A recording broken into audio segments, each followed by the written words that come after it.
Chapter 497. In the pet hospital, Grandpa Tortoise, who lived longer than the elders, hid in his turtle shell and rolled out of the office door. In the end, his body was still covered by a pile of clothes. "Lord Long, please calm down. I'll go buy something else." Chichi Kamaya begged for mercy in horror. "You're wearing this style. If you don't like it, why did you teleport? Just say it." Long Shual walked out fiercely with a frosty face, but she heaved a heavy sigh. "Forget it. How's Xiaojiang's injury?" Chichi Kamaya stuck his head out from under the clothes. "He lost a lot of blood, but thanks to your timely rescue, his life was saved. But there's a strange poison left in his body. I'm afraid he won't wake up in a short time. I also found out that he was poisoned." Long Shual nodded. "But this poison is very strange. I've never seen it before." Chichi Kamaya sighed. "I've lived for so many years, but I've never seen or heard of this poison. I tried to extract this poison by separating it, and found that it's probably a mutation of several different poisons. It doesn't look like Zhuifeng's method," Long Shuo suddenly said. Chichi Kamaya nodded. "Shinji, it's not a poison either." Long Shuo bit her fingernail subconsciously. "It seems that there's something else. Now that Xiao Jiang hasn't woken up, I'm afraid that only Zhuifeng knows the truth, but he's possessed by the devil." Chichi Kamaya said helplessly, "I think he's naturally violent and eccentric, with a strong self-esteem and extreme behavior. I talked with him for a while, and I felt that he's full of resentment towards the world. Using the words of the Western scholars, he's a sociopathic personality. It's just his inner demons." Long Shuo shook her head. "Is there any news from the monsters sent to find Zhuifeng?" "No." Chichi Kamaya shook his head. At this time, he suddenly took out a bead from his tortoise shell and said seriously, "Sir, can I borrow your Shinryu blood?" Long Shuo stared blankly for a moment. "I've lost all my demonic power. What do you want my blood for?" Chichi Kamaya shook his head and said, "Sir, you are mistaken. Although you are unable to use any demonic power now, your body feels no different from that of an ordinary person. However, the Shinryu was born from this land, and the supreme power of the Shinryu blood would not disappear. This old man would like to borrow a drop of Shinryu's blood from you, my lord, to suppress the evil spirits that I've attracted when I use my heavenly vision and earthly hearing." Long Shuo sighed and said, "You haven't used it for long. If you use it again, your vitality will be greatly damaged. Your life," Chichi Kamaya said indifferently. "Sir, you have made an agreement with this country." Although the Crustal movement was used as an excuse to fool Xiang Lu that day, it may have been noticed by some people, but they didn't do anything. This time, Zhuifeng's abnormal behavior caused a large number of human casualties. This old man is afraid that it will be difficult for you to explain. After all, with your current situation, if you were exposed. Long Shuo pondered for a moment. Finally, she bit her finger and gave Chichi Kamaya a drop of blood. After the blood fell into the bead in Chichi Kamaya's hand, it went into it and disappeared. Chichi Kamaya sat on the ground with his legs crossed. A golden cover appeared around his body, covering him and Long Shuo at the same time. Heavenly vision and earthly hearing. Heavenly vision and earthly hearing were all the past and present. Chichi Kamaya had used it once to deal with Xiang Lu that day, so he knew that Long Shuo was seriously injured in advance and asked Sun Xiaosheng to get the monkey spirit wine that could restore vitality. At this time, light and shadow shot out from the magical bead. One of the light and shadow was Zhuifeng's hiding place. "Backtrack, I want to know who killed Xiaojiang." Long Shuo frowned and remembered the hiding place of Zhuifeng at this time. Chichi Kamaya nodded and took a deep breath. His hands slowly reversed the bead in his hand. "Nini," a picture flashed by. Long Shuo frowned deeply. Before she had time to think about it, the picture in front of her suddenly disappeared. She couldn't backtrack anymore. At this time, Chichi Kamaya's face was pale, and he spat out a mouthful of blood. The bead fell directly from his hand. "Chichi Kamaya, I can't see what happened before." Chichi Kamaya fell to the ground. He was pale and weak. "There's something that blocks the hearing of heaven and earth. I seem to see the abyss. Chichikamaya's head directly hit the ground, and he was motionless. Grandpa Tortoise! Long Shirua couldn't help but panic. She hurriedly shouted the name that she hadn't called for a long time. Unexpectedly, Chichikamaya shrank his neck at this time. While Lord Long, you were pressing on my palm. It was commonly known as death. But as long as he was not dead, it was fine. Kelowna's Shinryu laughed awkwardly, but he ordered, Chichikamaya, if there's a next time, I will pull out your turtle shell. I'm not dead, but my vitality has been greatly damaged. Chichikamaya was helped up by Long Shirua. He wrote a few words on the paper and then let it fly out through the gap of the hospital's iron gate. Finally, it was sent to Ghost Baby. There's a strange force protecting Zhuefeng from behind. I can't see what happened earlier. Chichikamaya coughed and said, but now that I know where he is, I have ordered Ghost Baby. Cough, cough. Next, we will wait for the result. Long Shirua sighed and nodded. She supported Chichikamaya to rest, but she felt uncomfortable. This reminded her of the words in front of the shop that day. What the boss said. What about the time? The time to think of a solution, the time to work hard, and even the time that others lose and the effort that others use to help. Yes, I don't deny that no matter who is in trouble, they may be able to find a solution after a period of time. But the time wasted the effort. Why don't Miss Long calculate it? The city was turbulent in the dark because there was another unknown society, the society of monsters. But the normal society was peaceful as usual. This city was still crowded. People rushed and rushed, just for survival and the goals in their hearts, such as fame and fortune. Chung Yuran looked out the window. These days, he had moved to Zhong Luochen's villa. But there were only two of them in such a big place. This man with unimaginable wealth behind him didn't even have a servant at home. This man even had the habit of waking up on time and making breakfast for himself. This man also had the habit of reading by the windowsill in his spare time. He was reading Les Miserables. Chung Yuran found this man was idle most of the time. Chung Yuran went downstairs and passed by Zhong Luochen in the living room. It was dark here. He wanted some light, so he planned to open the curtains. Zhong Luochen suddenly said, "Aren't you going to practice today?" Zhong Luochen didn't raise his head. Chung Yuran also didn't look at him. After opening the curtains a little, he sat on the sofa and picked up his guitar, saying indifferently, "It doesn't matter whether I practice or not, as long as it can make me feel better." Zhong Luochen nodded simply and turned to another page of Les Miserables. "Is this book very interesting? I see you've been reading it." Chung Yuran couldn't find a topic to talk about, so he looked at Zhong Luochen and asked casually. Zhong Luochen read very quickly. At this time, he had already finished another page. He turned to another page and said indifferently, "Have you read it?" Chung Yuran sneered. "In the past, I had to run around for a living. Later, I worked hard for my dream. Now that I have been pulled in by you, my life has been turned upside down. Unlike you, who was born with everything and can have this kind of leisure. I don't have everything." Zhong Luochen turned to another page. "This story is very interesting. You can also read it." Chung Yuran raised his eyebrows. "What is it about?" Zhong Luochen said softly, "The story of a thief." Chung Yuran simply replied, "Oh." Then he stood up and carried his guitar, saying indifferently, "I'm a bit bored. I'm going out for a walk." At this time, Zhong Luochen closed the book in his hand and stood up.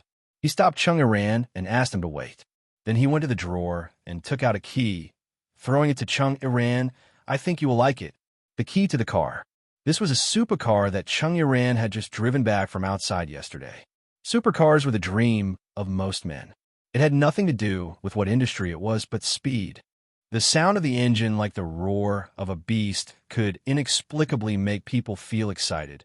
Of course, it was only limited to the driver. Passers-by would probably only feel that it was very noisy. Of course, people who also appreciated it naturally wouldn't. Chung Yuran found that this was very similar to the music genre he had chosen. In many people's eyes, rock, especially some factions of rock, was equal to noise for people who didn't like it. But anyway, as Zhong Luochen said, he really liked this supercar because the feeling of driving was really cool, so his depressed mood seemed to be relieved a lot these days. He seemed to have nothing to worry about, because everything was supported by Zhong Luochen's huge financial resources. And from the previous conversation with the mysterious boss, he also understood one thing. As long as he continued to rely on Zhong Luochen's financial resources, he would soon shut most people up. It seemed that there was really nothing to worry about. The supercar was later parked not far from the place where Chung Yiran lived. He quietly got off the car, putting on a hat with his hair down, putting on a windbreaker and a pair of glasses, and walked out with the guitar on his back. Boss, a bowl of fish egg noodles. Okay, it was still the same long street full of nightclubs and bars. This was the place where Chung Yiran came to the city the most. And here, he ate the most here. At that time, there was only him and Hongwan. Every time after staying up late into the night, they would sit down here. 2 people, 2 bottles of beer, and skewers were enough to fill their stomachs. He found that he couldn't get used to the food made by Zhong Luochen. Although they were exquisite and even had a taste that could make the taste buds yield. But he still couldn't get used to it. He just couldn't get used to it, for no reason. Maybe that place was too quiet. But it was still in the afternoon. The nightclubs and bars on the long street hadn't opened yet. The whole street was quite deserted. Moreover, it wasn't time to eat. Sitting on the opposite table were a few little boys, the kind of students who skipped school early and came out to play. At this time, they were only talking about some problems with games. Here, the fish egg noodles you ordered. Have I seen you before? The boss who sent the bowl of noodles frowned at this moment. Really? Chung Yiran took a pair of disposable chopsticks and opened them, stirring the sauce in the bowl with the chopsticks, saying, "It's not surprising that you've seen him before. Boss, you set up a stall here every day, so you must have seen more people than me." Perhaps the boss was too idle at this time. Seeing that there was someone he could chat with, he pulled out a small stool in front of the table and sat down. "Alas, I like what you said. Uncle, I've seen a lot of people here. Men and women, rich and poor, infatuated and heartless, prostitutes and prostitutes, a lot of them. That's good." Chung Yiran smiled. "It must be very interesting." "Of course." Uncle hummed. "I, Yudan Xiang, have been selling fish eggs here for so many years, through ups and downs. What strange things haven't I encountered?" "Really?" Chung Yiran ate the noodles, having nothing to do. "How strange." Yudan Xiang patted the table. "Let's not talk about others. Do you know Chung Yiran? Is he very famous?" "Tisk tsk. You look like a musician with this thing on your back, but you actually know who Chung Yiran is." Yudan Xiang clicked his tongue. "He's the most popular person in the city right now. You really don't know? Do you know him?" Chung Yiran laughed. Yudan Xiang said, "I know him, but he doesn't. But let me tell you, this Chung Yiran might be the one who ate the fish balls at my place. Tsk. That guy, before he became famous, I heard that he was just hanging around here." Chung Yiran didn't like the words hanging around. At this time, he quietly ate the noodles and didn't respond. Yudan Xiang suddenly said, "Alas, have I really seen you somewhere before? You look a bit like..." "Like what?" Chung Yiran frowned. Yudan Xiang leaned forward, stared for a while, and said, "I think I met a guy one night." "Really?" Chung Yiran lowered his head and ate the noodles. Yudan Xiang recalled. "That night, I made a fortune. A guy gave me his waiter. Look, it's similar to the one you're carrying. He said it was some booger or shell poop. Alas, anyway, I said I didn't want it anymore. I couldn't do it anymore. Guess what? Let me tell you, as soon as that guy left, another weird guy came and said that he bought the Northern Military Force. That guy's also a weird guy. I offered him a low price, but he didn't want it and insisted that I offer him a high price. Tsk. I really don't understand the world of the rich." Do you still remember the appearance of the guy who bought it?" Chung Yiran suddenly asked. Yudan Xiang stared blankly, frowned and thought for a while, and said, "I think so." "What did he look like?" "That's strange. Uncle's memory isn't for show. I can't remember. I'm full." Chung Yiran suddenly dropped the chopsticks and wrote a number on the bill. "Boss, if you meet the guy who bought the best next time, call me. I'll let you make another fortune." "That's easy." Yudan Xiang happily flicked the 10 yuan bill with the phone number, but the customer had already stood up and left. He suddenly paused, patted his head, and said, "F***, wait, did you ask me about this before?" before?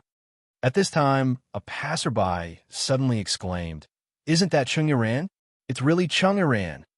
Seeing several people suddenly chasing after that guy, Yu Danxiang patted his head again, feeling that he might have missed one. CK. If I knew it was a big star, I would have charged 20 yuan a bowl. Chapter 498. The girl was eating the fried chicken with relish. Looking at the girl with a row of pierced ears and purple hair who was eating happily, Chung Yiran had a helpless expression. This girl was really a person who would do whatever she thought of. At 3:30 in the morning, she said that she wanted to eat fried chicken, so she pulled him up and drove to a place more than 20 kilometers away in the dark. Don't look so bitter. At most, I'll feed you a bite. Xiao Ming handed the half-eaten drumstick in her hand to Chung Yiran. Stop fooling around. I'm driving. Chung Yiran shouted helplessly. Xiao Ming laughed and threw the drumstick into the paper tube. Then, she suddenly unfastened the seat belt on the passenger seat. Chung Yiran was shocked. Before he could ask the girl what she wanted to do, she had already opened the sunroof of the car, and half of her body went up. Stop fooling around. It's dangerous. Xiao Ming stretched out her hand and gently pressed it on Chung Yiran's lips, indicating for him to stop arguing. I'm flying.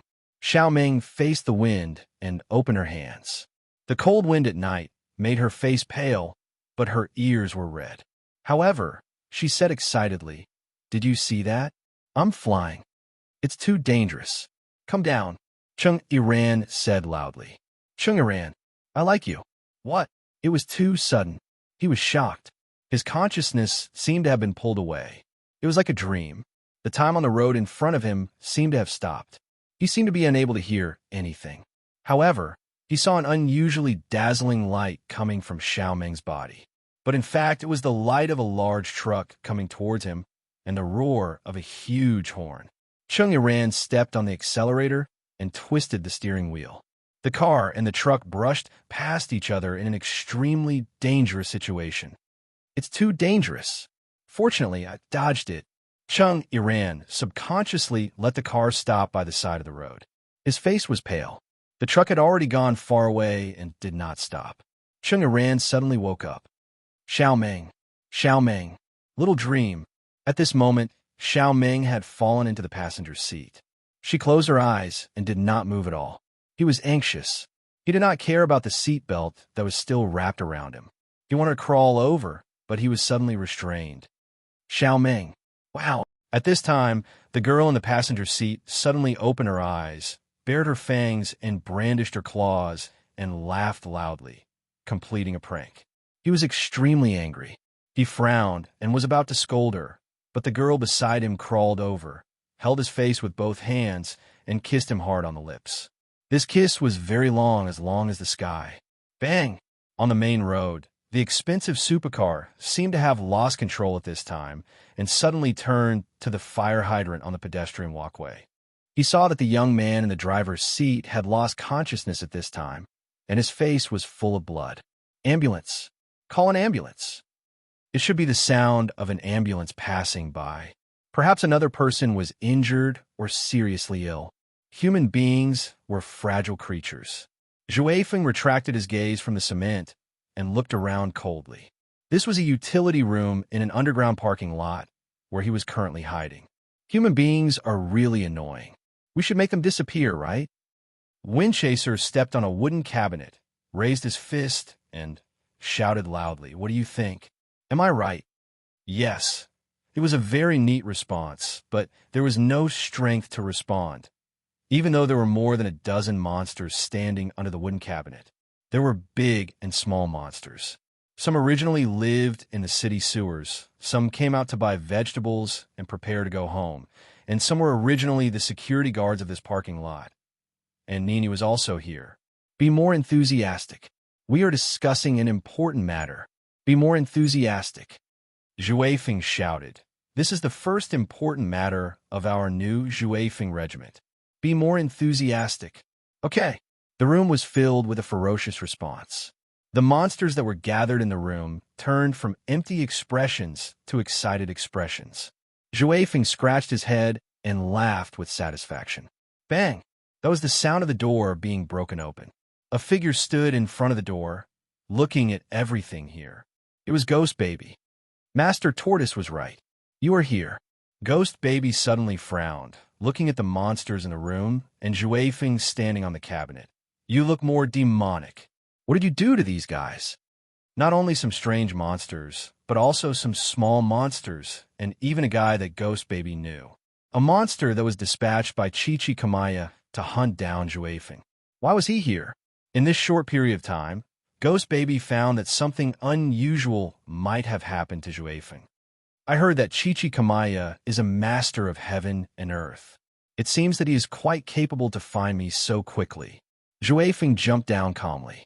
He waved his hand, and the monsters in front of him retreated, making a path between him and Ghost Baby. You're controlling them? Ghost Child had already noticed something, and his expression turned serious. Juefeng opened his hand and said, Control? I don't know what you're talking about, but I know that they are my most loyal companions who will only be good to me and listen to me. Unlike you, who will only use your own methods to ask for my help. You are incurable. Ghost Baby snorted and let go of his hand, and a cold light flashed in his palm. Surrender and follow me back to see Lord Long, otherwise you might not be able to survive this time. No, you can't kill me. Juefeng sneered, and the huge shadow of the blood wolf loomed on his body. Ghost Baby squinted his eyes and waved his finger, and the cold light was faster than before. The cold light flashed across Juefeng's face and instantly cut his skin. Ghost Baby then said calmly, I said that you are no match for me, even if you were demonized. But before you cause any danger, I will still respect your life. I hope that you can respect your life and follow me back. Juefeng took a step back with a serious expression and touched the wound on his face. He looked around and suddenly nodded. Okay, I will go back with you, but you have to promise me one thing. Don't play tricks. Ghost Baby's hand shone even more coldly, and he did not relax his strict aura. Then there's nothing to talk about. Partner, go. Juefeng suddenly waved his hand. Ghost Baby frowned subconsciously when he heard clank. He felt slightly dizzy, but quickly disappeared. While he was thinking about where the dizziness came from, more than a dozen monsters in the small storeroom in front of him had already pounced on him. They all looked ferocious, as if they were going to risk their lives. Go away. Ghost Baby was furious, and the cold monster power around him suddenly burst out, and the huge force bounced these monsters away. Juefeng saw that the situation was not good, so he pulled Nini and broke out of the storeroom through the window. Ghost Baby was about to chase after them, but his legs were suddenly held tightly by something. He looked down and saw that it was one of the members of the hunting team that was slapped out earlier. You are crazy, let go. This monster did not stop, and his expression was very abnormal, and his eyes were hollow. I won't let you hurt the leader. Ghost Baby's eyes flashed with a trace of killing intent, but after taking a deep breath, the cold light in his hand dimmed down. He had long passed the age of killing. The Elysium bar had become quieter and quieter after all these years of guarding the door. But the monsters here crawled up from the ground and surrounded him. Ghost Baby sighed, and the cold light disappeared. He could only punch and kick these monsters. After a while, the monsters' eyes turned white, and they finally fell in front of Ghost Baby. Sorry, everyone. Although the monsters here were temporarily dealt with, he did not know if they would recover after waking up. More importantly, Ghost Baby knew that this time Juefeng ran away, and it would be more difficult to catch him. He looked around helplessly and saw a leaflet at the bottom of the cabinet. It was a promotional leaflet. Doctor, how is his condition? Why hasn't he woken up yet? Li Zifeng and Cheng Yun anxiously looked at Cheng Yiran, who was just sent out of the emergency room. Looking at the bandage on his left hand and forehead, they asked at the same time. The car's safety performance is very high. This gentleman is not seriously injured. Just a slight finger fracture, no big deal. The doctor said casually, he hasn't woken up yet because of a slight concussion during the collision. If he wakes up, he will wake up in the evening, 1 or 2 days later. A collision at this speed would only result in minor injuries. This gentleman is already very lucky, so the two of you don't have to worry. It would be strange if they did not worry. The competition on Sunday was only a matter of 2 or 3 days. Yin yin yin PS1. Thank you to the leader of Braving the Wind for bowing to the capitalist forces. I am definitely not the only one. Hidden PS2. Happy Lantern Festival. I wish you all a happy day. Manual laughing. Chapter 499. Chung Aran was soon transferred to a VIP ward. In the evening, Zhong Luochen came to the hospital quietly. The bodyguards hired by Feiyan Entertainment dared not stop him. Chung Yun said beside Zhong Luochen, "The doctor said tonight, or 1 or 2 days later, not sure. Alas, this guy, why did he learn a race? Why do these stars always like to race? Fortunately, it's not drunk driving, or else it'll be a lot of trouble. I was the one who asked him to drive the car," Zhong Luochen said indifferently. Chung Yun, the golden henchman, patted his own mouth awkwardly, lowering his head and stepping back. "The media seems to know. I'll deal with them." "Wait, what's that?" Zhong Luochen pointed at a bag on the sofa in the ward, the bag that Chung Yiran used to store his guitar. Chung Yin didn't care much, saying casually, "Oh, it's Chung Yiran's guitar that never leaves his side. Speaking of which, this guitar is really tough. The front of the car was hit, but it's still intact. It seems this broken thing is more lucky than that sports car." Zhong Luochen said indifferently, "You go deal with those reporters. If necessary, find someone to replace him, and try to keep the negative news as low as possible. By the way, don't say he hasn't woken up, just say he needs to rest temporarily. Also inform Ms. Zhang. She's also a shareholder, don't hide it." "I see, second young master." Chung Yin nodded. "I'll do it well, don't worry. Go." Zhong Luochen waved his hand. "I'll go back by myself if I have nothing to do." Chung Yin opened the door and left. Zhong Luochen walked around Chung Yiran's bed with his hands clasped behind his back, looking at him up and down. Finally, he sat on the sofa, thinking about something quietly. At this time, the door opened, and a nurse came in, saying she wanted to check Chung Yiran's temperature. Anyway, it was necessary for the daily ward rounds. Zhong Luochen didn't say anything, even though he knew that the nurse glanced at him from time to time, but he still looked at that black bag. At this time, Zhong Luochen carried the bag over. His face was calm, and he was neither surprised nor happy. He just took out the guitar inside and carefully observed it. Suddenly, he put his hand on the strings. He had once learned the piano and had the ability to perform in a concert hall. The direct descendants of the Zhong family had to be multi-talented. However, he didn't know how to play such a common instrument, so he just casually plucked it a few times. He started to play the guitar and observed the reaction of the nurse in the ward. The nurse was still peeking at him from time to time. However, Zhong Luochen could clearly tell that this attention was not because of the sound of the guitar. This caused Zhong Luochen to frown slightly as he considered something. Could it be that apart from Chung Yiran, to others, it was just an ordinary guitar? Or perhaps it was just him who couldn't do it? He remembered that as long as this guitar made a sound, regardless of whether it was a song or not, it always had magical power. Zhong Luochen's fingers continued to casually tease the strings until the nurse finally had nothing else to do and reluctantly left the child. Only then did Zhong Luochen stop. Zhong Luochen suddenly wanted to let the 2 bodyguards outside the door have a try. However, just as he was about to put this idea into practice, he heard some voices outside the door. Zhong Luochen frowned and walked to the door. He didn't intend to open the door, but just wanted to listen. After he understood the reason of the conversation outside, Zhong Luochen thought for a while, then suddenly opened the door and asked indifferently. Even though he already knew the answer, he still asked, "What happened?" "Mr. Zhong, sorry to disturb you," a bodyguard hurriedly said at this time with some panic. Another bodyguard hurriedly said, "This gentleman said that he wanted to go in and have a look. We didn't let him in, so he—" Zhong Luochen then looked at the 2 bodyguards who were pointing at the man.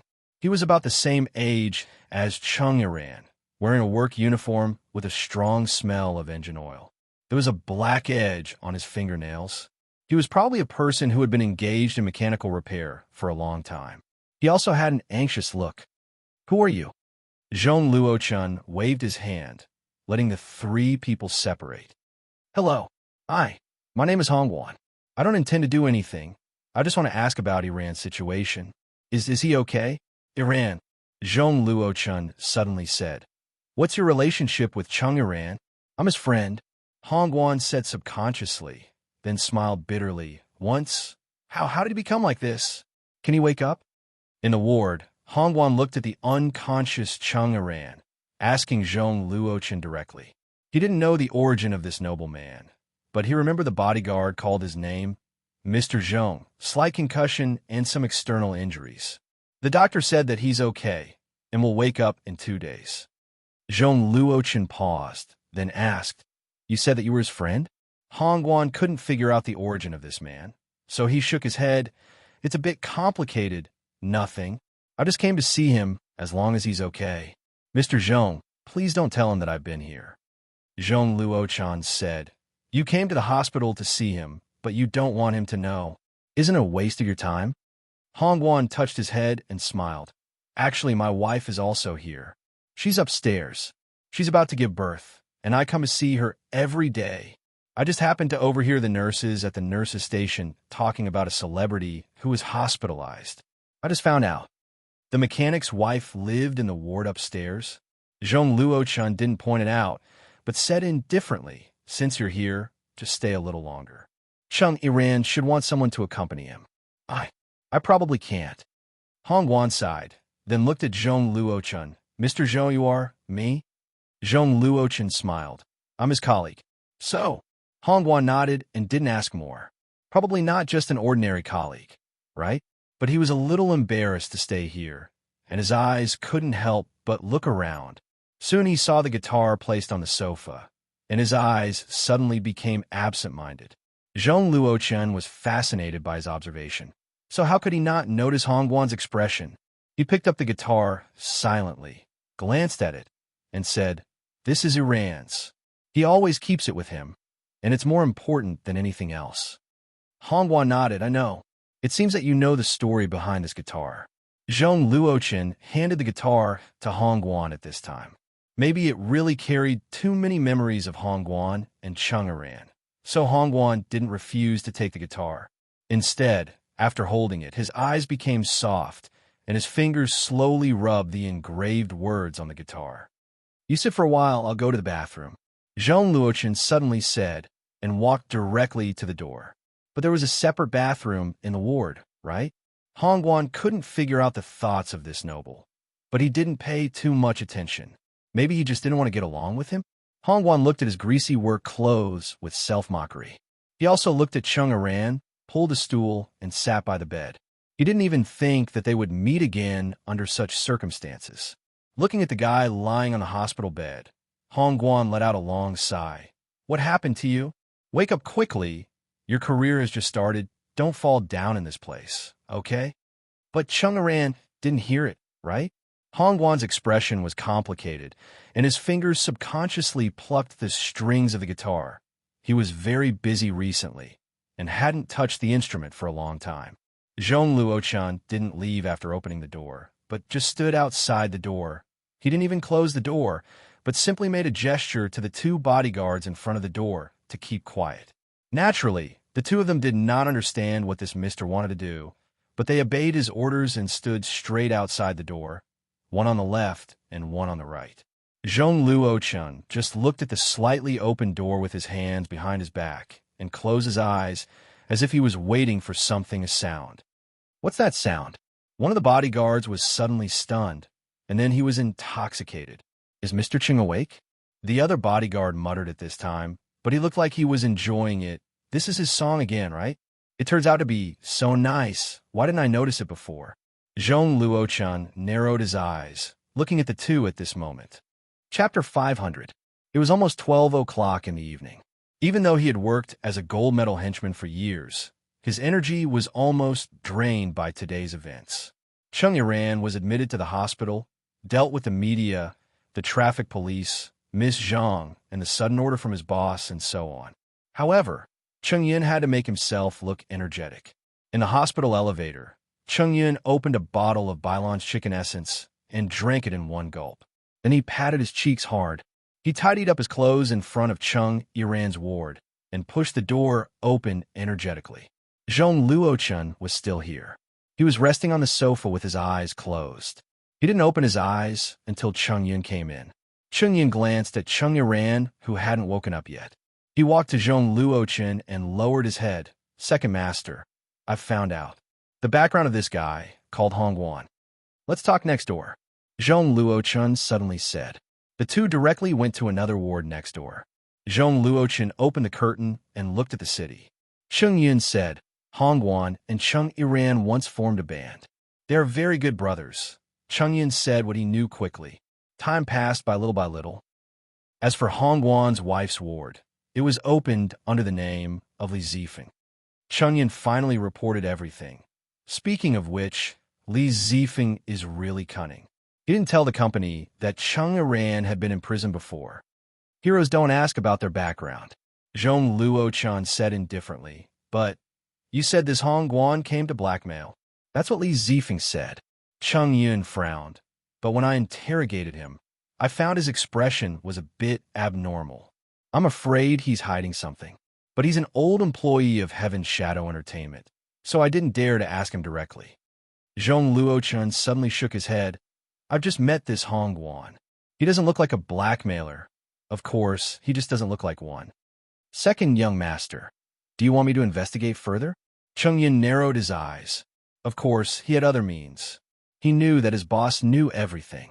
He had a strong desire for control that even he himself didn't notice. After Zhong Luochun pondered for a while, he gently nodded. Chung Yun continued, but second young master, if Chung Yiran doesn't wake up these days, you can watch the program on Sunday. Proceed as scheduled. Zhong Luochun said indifferently, the stage is about to be built, and the venue has been rented from the government until the end of the program. If he doesn't wake up for the time being, it doesn't matter if the production team leaves the episode blank. As long as they don't disqualify him, they can come up with a solution themselves. It's fine as long as they do it well. Understood. I'm tired, I'll go back first. Zhong Luochun instructed, if Chung Yiran wakes up, tell me immediately. All right. Zhong Luochun left the hospital alone, thinking about what he found not long ago. After Hongguan left, he asked the bodyguards outside to play with the guitar. We can't do it, but Hongguan can. Zhong Luochun looked back at the lights of the inpatient department building, muttering to himself, why? Is there any meaning? But he didn't think for too long. Sitting in his car, taking out his phone, he called his home in the capital. He called Grandpa Luo, the old butler who had been following Grandpa Zhong for decades. Grandpa Luo, it's late. Am I bothering you? It's okay. I just saw Grandpa fall asleep. Second young master, what's the matter? Zhong Luochun kept silent for a while, then suddenly said, Grandpa Luo, Chung Yun is not enough. Send some people here.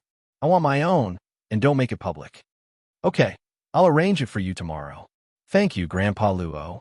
It was also a hospital, but the pet hospital was much smaller. Ghost Baby was still waiting behind the door while the two masters were talking, and he was the best guard. At this time, the pet hospital was brightly lit, and more than a dozen monsters were placed on the chairs in the waiting room.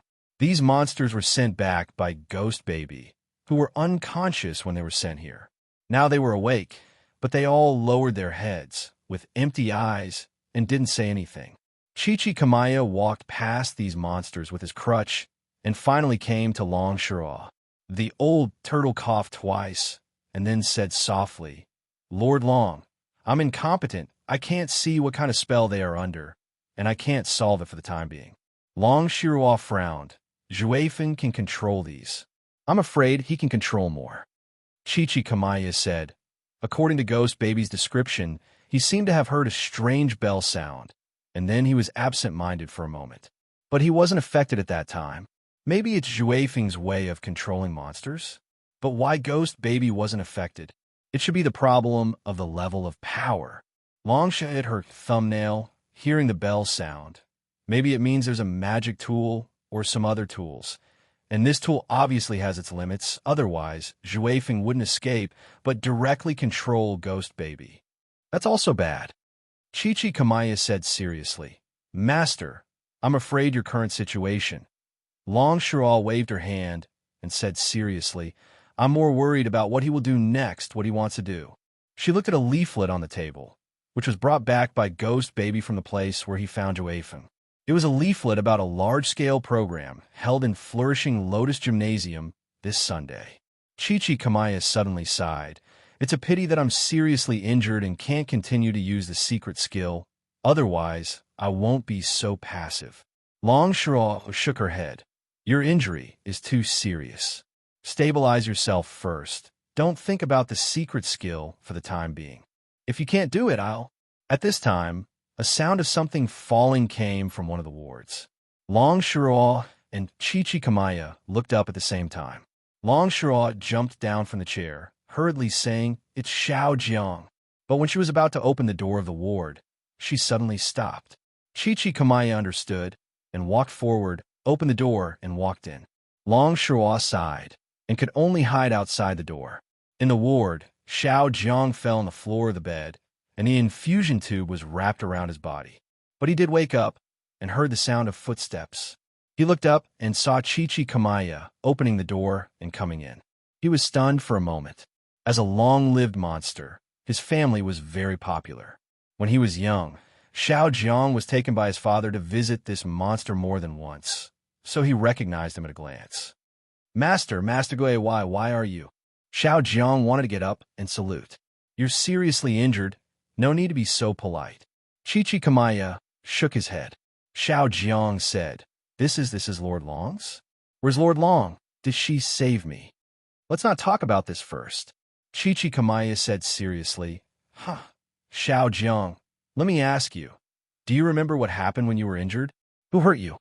It's... Xiao Jiang's face slightly changed, as if he was still frightened. It's Iron Whistle. Iron Whistle did it. Iron Whistle? Who's Iron Whistle? Chichi Kamaya frowned. Didn't you say it was Joafin? Joafin, he saved me. Xiao Jiang moved his lips, looking upset. Iron Whistle is his cheese's pet. A weird guy whose origin I don't know. Can you describe it? Chichi Kamaya glanced at the door of the ward and asked calmly. Xiao Jiang nodded. I'd better draw it. It's clearer. In the quiet night, in an empty construction site near the flourishing Lotus Gymnasium, the club boss was sitting on a cement pipe, stretching out his hand and drawing in front of himself. In front of him, there were several different screens of light, each showing a different picture. Just like the camera in the monitoring room, the camera fixed on the sleeping Chung Iran, Zhong Luochun, who was driving alone, Chang Yun, who was busy, and all the monsters in the pet hospital. Of course, Ren Xiling, who was sleeping soundly at home, was also shown. With a swipe of the owner's hand, these light screens disappeared with the wind one by one. Luochio smiled, lowering his head and making a sound that could be heard by Iron Whistle hidden in the pipe. Iron Whistle didn't know that the owner of the sound that could communicate with him was sitting on top of him. Cheese had gone to sleep at home in the basement, and now it was time for him to eat. He was lowering his head to eat a stray dog that had just been caught. It was too small and did not seem to be enough for him to eat. Iron Whistle blinked his eyes, making cracking sounds. Iron Whistle didn't know why, but he only felt hungry today. He wanted to eat more. More. How do you feel today? Just when Iron Whistle was in a frenzy, that voice rang in its mind again. In the past few days, this voice often appeared at any time, or even at any occasion. It appeared whenever it wanted. This voice would explain some things to him, but also make him feel more confused. He felt that the more he knew, the more confused he was, but this voice never told him what to do. This voice seemed to just want to chat with him. It was as if it was sleeping to pass the time, and this voice was passing the time from it. Chapter 501. What made Li Zifeng uneasy was that last night, Chung Yun suddenly came to him and had a talk about Hongguan. It happened so suddenly. Hongguan's wife and Chung Iran were both admitted to the same hospital, which was out of Li Zifeng's expectation. Now, he couldn't blame Hongguan for not keeping his promise. They had signed the agreement. But he also knew that when Hongguan had signed the contract, it was only his little trick behind the scenes that had split the trust between the two brothers. Originally, if they really trusted each other, how could it have been split so easily? Even though he knew that Hongguan had only said it in a fit of anger. since the split was successful, then they should just stay away from each other for the rest of their lives. He didn't know whether Chung Yun suspected anything. Li Zifeng didn't sleep well that night because he didn't know how to deal with the fact that he hid Chung Yiran's criminal record from the company. At dawn, he rushed to the hospital.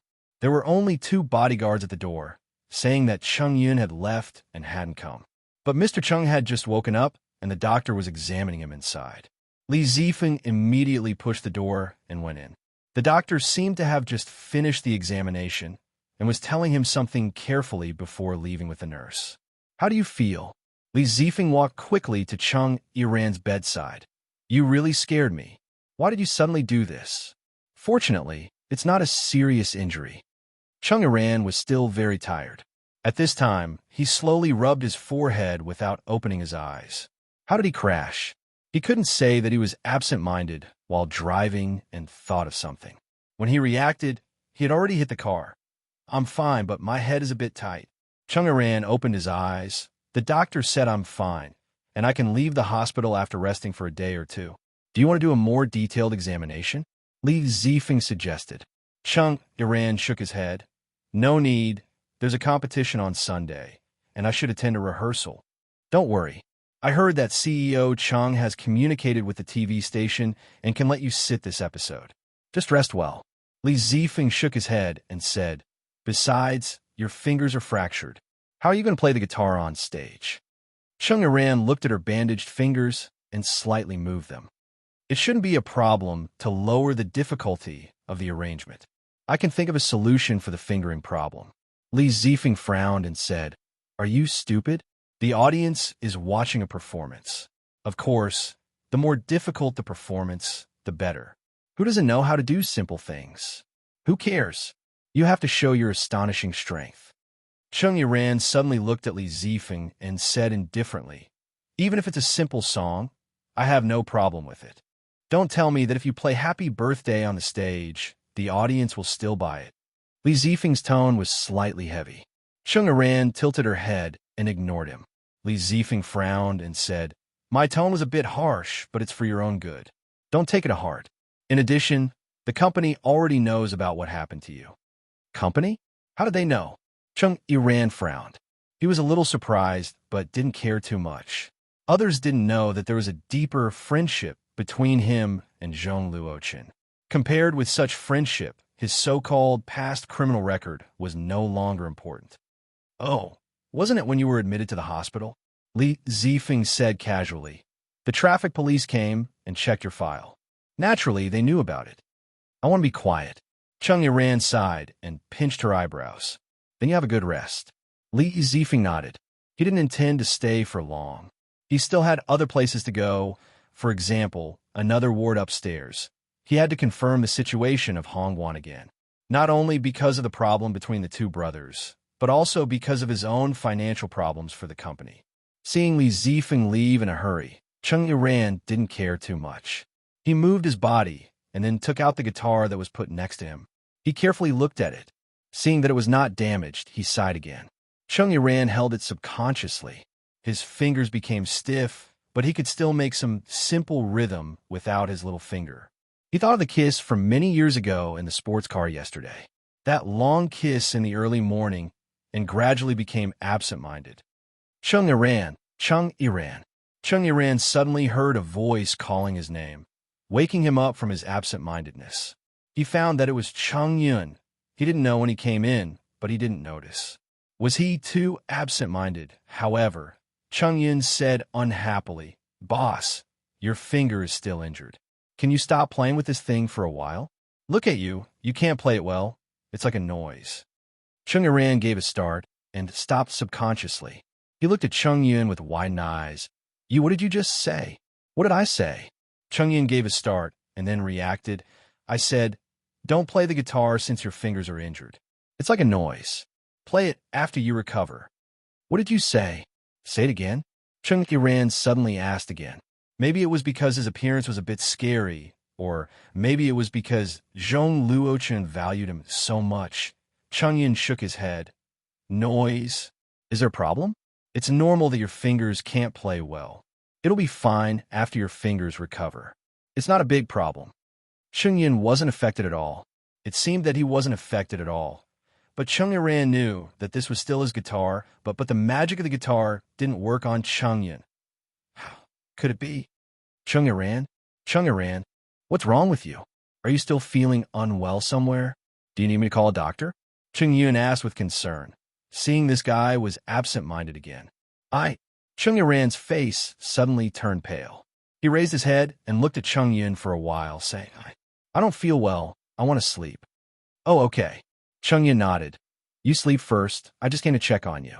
If you don't have anything else, I'll go back to the company. By the way, Mr. Zhong may come to see you later. Chung Yuan just nodded silently and quickly lay down. Under the quilt, his hand was shaking. Scared. Seeing Chung Yuan close his eyes, Chung Yun shrugged, thinking that maybe he didn't wake up after the car accident. He felt that Chung Yuan was being obedient at this moment, but he didn't think much about it. After opening the door of the ward, he saw a bodyguard hurrying back. The bodyguard came to Chung Yun's side, saying in a low voice, Manager Chung, Li Zifeng just came and went upstairs. I followed him secretly. He went to the ward of Hong Guan's wife. I eavesdropped. He said that he wanted to transfer Hong Guan's wife to another ward, but they were quarreling. Chapter 502. Mr. Hong, the same medical equipment, the same treatment, just a transfer. What's the big deal? As I said, the doctor said the due date is within a month. I don't want to move. Besides, since the conditions are the same, why do I need a transfer? Li Zifeng frowned. He had been talking nicely, but found that this guy was much more stubborn than he thought. He looked around. This was the pantry in the building. So he took a step forward and said in a low voice, Mr. Hong, have you forgotten the agreement we signed? You have broken the agreement. What agreement did I break? Hong wanted to know why he suddenly hated this guy's face. He felt that this was completely different from his polite appearance, but more real. Yes, I went to see him, but he didn't wake up at that time, so he didn't know I came. I didn't break the agreement. Mr. Hongguan, since the content of the agreement has been clearly written. Li Zifeng's voice was lower. Since you broke it, don't blame me for canceling some of the above content. What do you want to do? Your wife's ward and all the expenses have been paid by me. Li Zifeng sneered and said, if I stop paying now, all right, I haven't paid this week's fee yet. This week's fee is probably several times that of a public room. Of course, if you include the medical fee, I guess I'll have to thank you, right? You. Hongguan angrily reached out and directly grabbed Li Zifeng's collar. Despicable. Li Zifeng waved his hand and slapped it away while tidying his collar. He said indifferently, what about me? Mr. Hong, haven't you always accepted it, and you don't keep your words? I still remember clearly what you said to me back then. Do you want me to give you a reminder? Transfer or not? I'll give you an hour to think about it. With that, Li Zifeng casually glanced at Hongguan and left the pantry. As he walked, he adjusted his mood, making himself look like a gentle and elegant white-collar elite again. Li Zifeng, what kind of agreement are you talking about? But when he turned the corner of the corridor, he suddenly heard a voice behind him. Chung Yun. When he turned around abruptly, he saw Chung Yun leaning against the wall, looking at his hands with a faint smile. Director Chung. Li Zifeng panicked. Why are you here? Chung Yun suddenly revealed an evil smile and walked forward. Let me ask you, is there any agreement that the company doesn't know about? CEO Chung.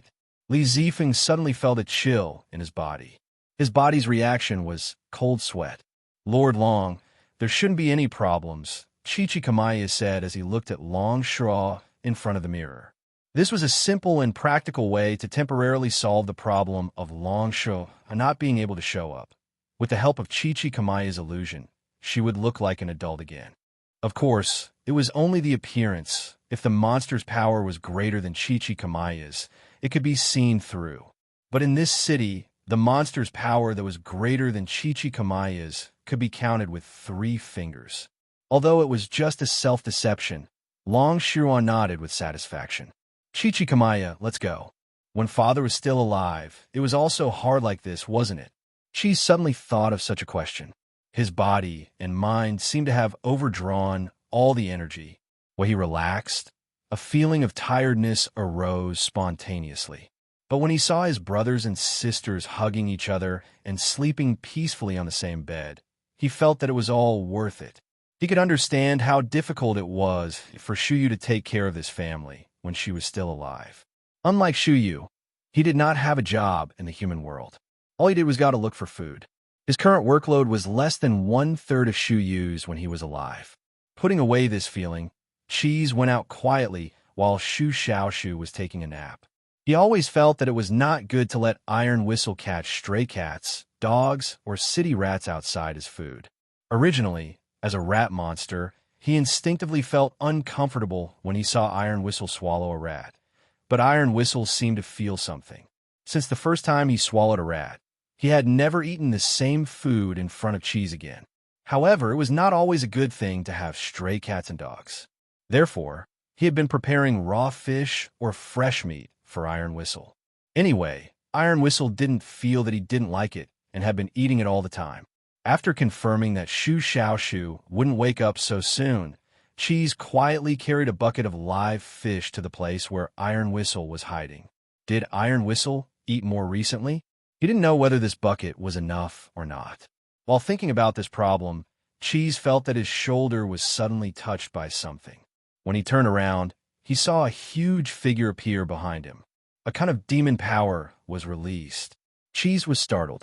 When he was about to open his mouth, the figure directly covered his mouth and pressed him to the ground. What the hell happened? Cheese saw clearly that the guy in front of him was wearing a black suit and was very tall. He should be at least 9 meters in human form. There was also a scar on his forehead. Perhaps it was very big, but a large part of it was covered by the black sunglasses he was wearing. There was also a silver Bluetooth headset in his ear. He said indifferently, reporting this time the target has been successfully controlled. We can besiege the main target. Cheese could only make a whimpering sound. The huge guy who controlled him was so powerful that he couldn't move at all. At the same time, several figures flashed over from all directions, 3 of them. They were dressed almost exactly the same as the brawny man who controlled him, and at the same time, they stood in different directions of the stacked cement pipes, slowly approaching them. Their target was Iron Whistle. But before Cheese was really frightened, another black figure fell from the air and steadily landed on the highest point of the cement pipes. He was dressed differently from these people, but Cheese recognized him. Ghost Baby. Ghost Baby suddenly waved his hand, and the 3 monsters in black clothes turned into the cement pipes from different directions at the same time. Cheese struggled hard, trying to say something, but his eyes suddenly opened, because he heard Iron Whistle's cry. It seemed that he was injured. At this moment, with a bang, the cement pipes suddenly exploded, and a shadow rushed up to the air, and the 3 monsters jumped out at the same time. Iron Whistle spread the wings on his back and stared down from midair. Cheese could see that there was a wound on its forelimb. But Iron Whistle didn't stop. Instead, he crazily swooped down to where Cheese was. Sure enough, he can fly. Ghost Baby sneered. The cold light in his hand shot out and hit Iron Whistle's abdomen, directly knocking him down from the air. Seeing Iron Whistle fall to the ground, one of the monsters waved his hands instantly. 2 white silk threads were shot out from his hands at the same time. These threads expanded in the air and instantly turned into 2 large nets, directly covering Iron Whistle, making it incomparably difficult for Iron Whistle to struggle. And the more it struggled, the tighter the net became. Master Ghost, the target has been successfully caught. Ghost Baby nodded, then looked at Cheese and signaled the giant who caught Cheese to bring Cheese here. Why, what? Cheese looked at Ghost Baby in horror. Why did you do this to him? Why? I was just following orders. Ghost Baby said indifferently. But he didn't look at Cheese, but at Iron Whistle who was trapped on the ground, murmuring, "What's this thing?" Following orders. Who? Is it Master Turtle? Cheese felt it was incredible. No, he only follows my orders. Not far away, a woman in a black suit and black-rimmed glasses slowly walked over. She walked to Cheese, took off her glasses, and said indifferently, "I ordered them to do it." Chapter 503. Even so, Cheese still couldn't calm down. Iron Whistle was like a gift from God. It was given to him on his loneliest and most uncomfortable night. It had come after hearing his whistle, and there was something about it that made him feel peaceful. Even though it was so weird and even terrifying to normal people, Cheese felt safe as long as he stayed beside Iron Whistle. He called it Iron Whistle, the whistle given to him by his father, Shuyu. Why did you treat it like this? Cheese stared at Long Shirua. He used the stubborn eyes that could move Kelowna and Shinryu as usual. Long Shirua sighed, lowering her head. I was careless. I should have noticed it earlier when you said you had a pet. Lord Long? Cheese suddenly had a bad feeling. Long Shirua was confirming Cheese's hunch. Your pet, this Iron Whistle, is the real murderer who wanted to kill Xiao Jiang. Cheese was angry. Impossible. Let the facts speak for themselves. Long Shirua shook her head, moving aside. Behind her, accompanied by Chi-Chi Kamaya, Xiao Jiang walked slowly with her crutches. Xiao Jiang, you woke up? Cheese was happy. Xiao Jiang said seriously, Cheese, what Lord Long said is true. That day, it was Iron Whistle who wanted to kill me. Instead, it was Yue Feng who saved me from it. Cheese shook his head subconsciously and took a small step back. Xiao Jiang looked at Cheese, suddenly opening her clothes, showing her chest. You should be able to see it, right? This wound. Do you really think that Wind Chaser can make it?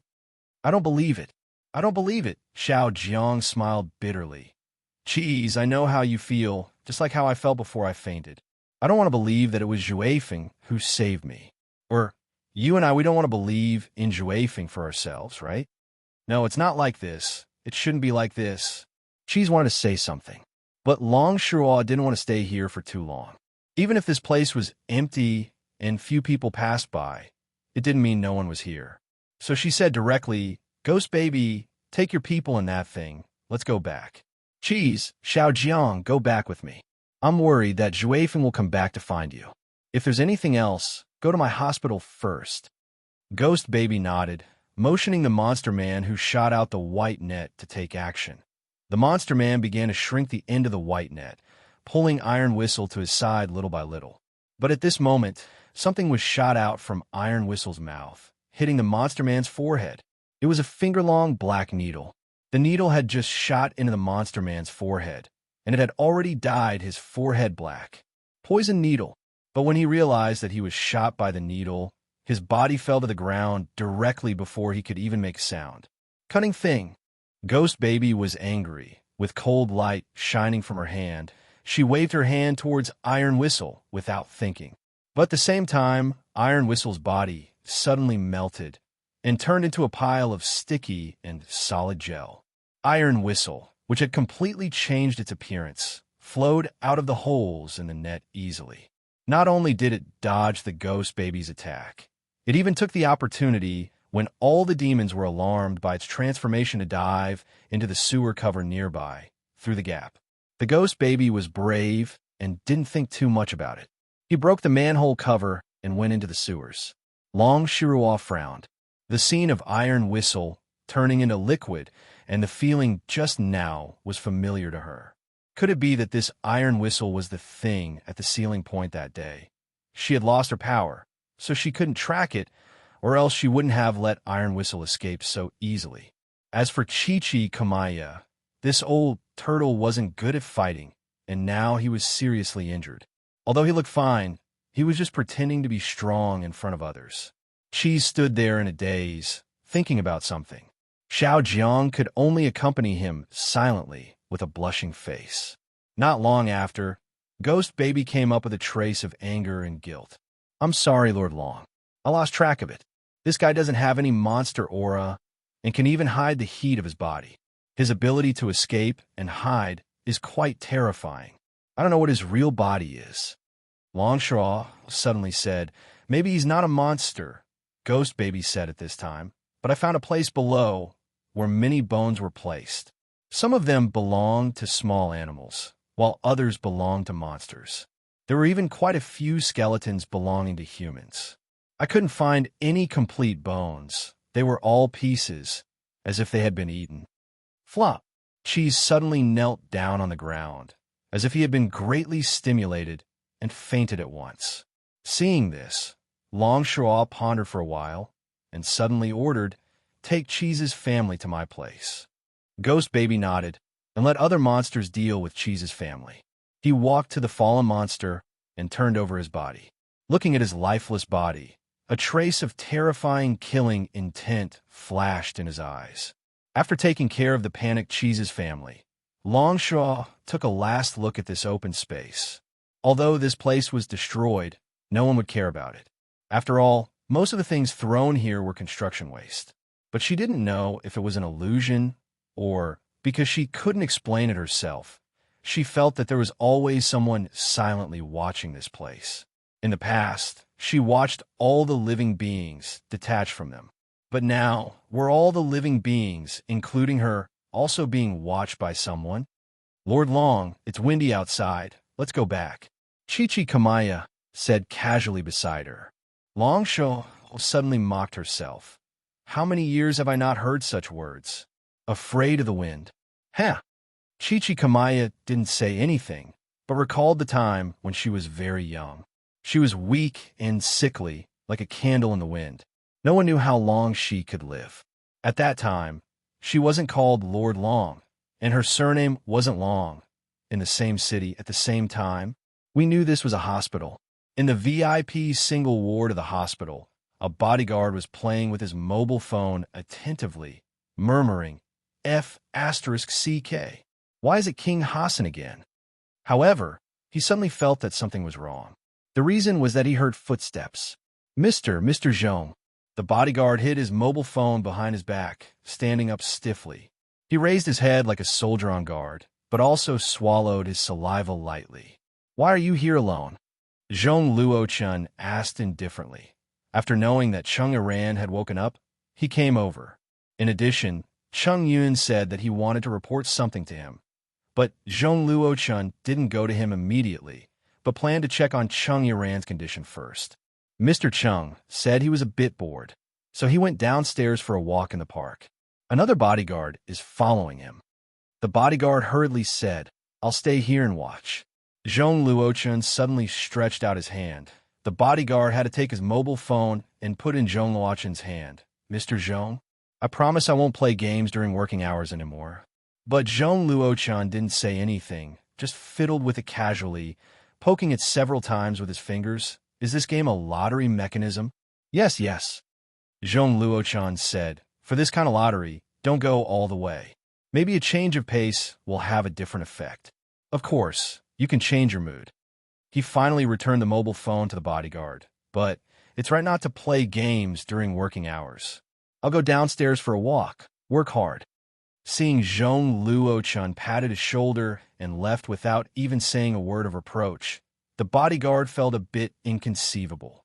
This young boss of manager, Chung, was unexpectedly easy to approach.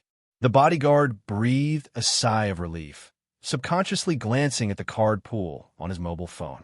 But then he suddenly opened his mouth, inhaling a breath of cold air. His expression became inconceivable. 10 consecutive 7/20/30? My God, no wonder he's so rich and powerful at such a young age. He's really a born lucky emperor. Bodyguard. Mr. Bodyguard felt 100,000 points of damage. Chung Iran was sitting in a pavilion at the corner of the recuperation yard downstairs of the hospital, holding a guitar alone, but not playing it.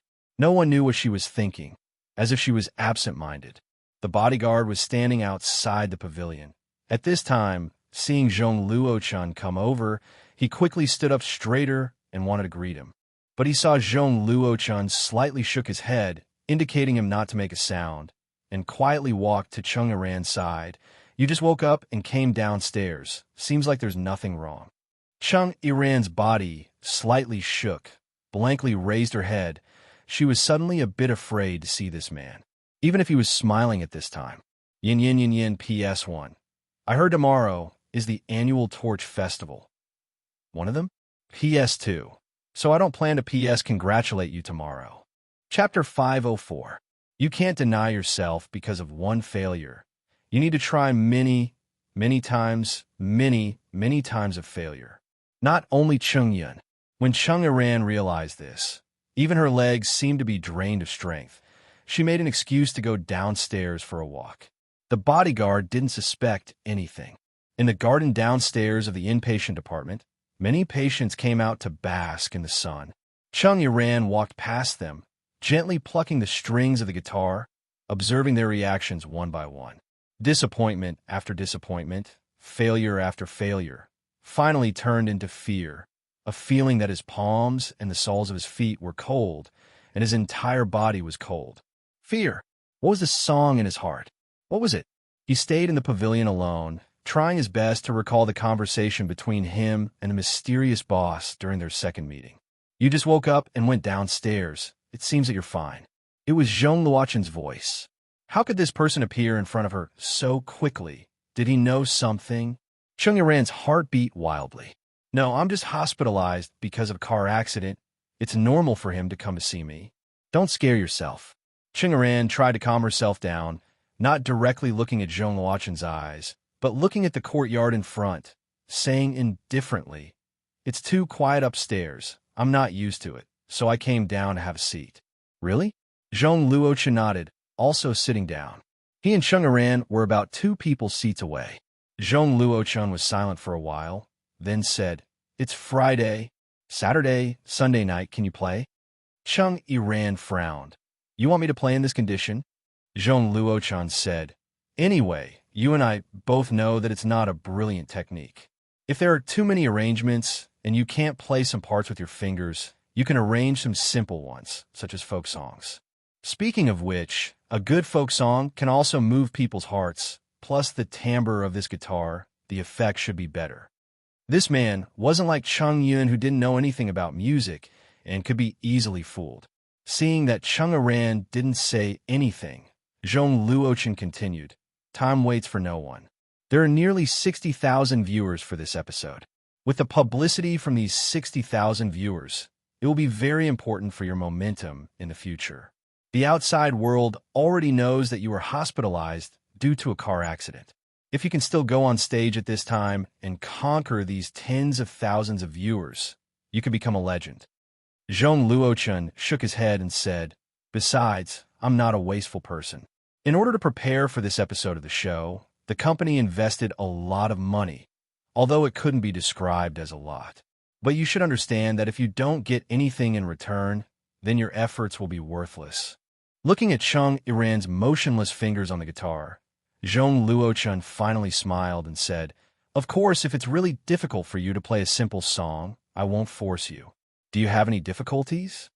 Chung Yiran sighed, and then started to move his fingers in front of Zhong Luochen, powerlessly saying, "See, I really can't use my strength. The doctor said I can't move it for at least a month." "A month?" Zhong Luochen nodded with an indifferent expression, as if thinking about something.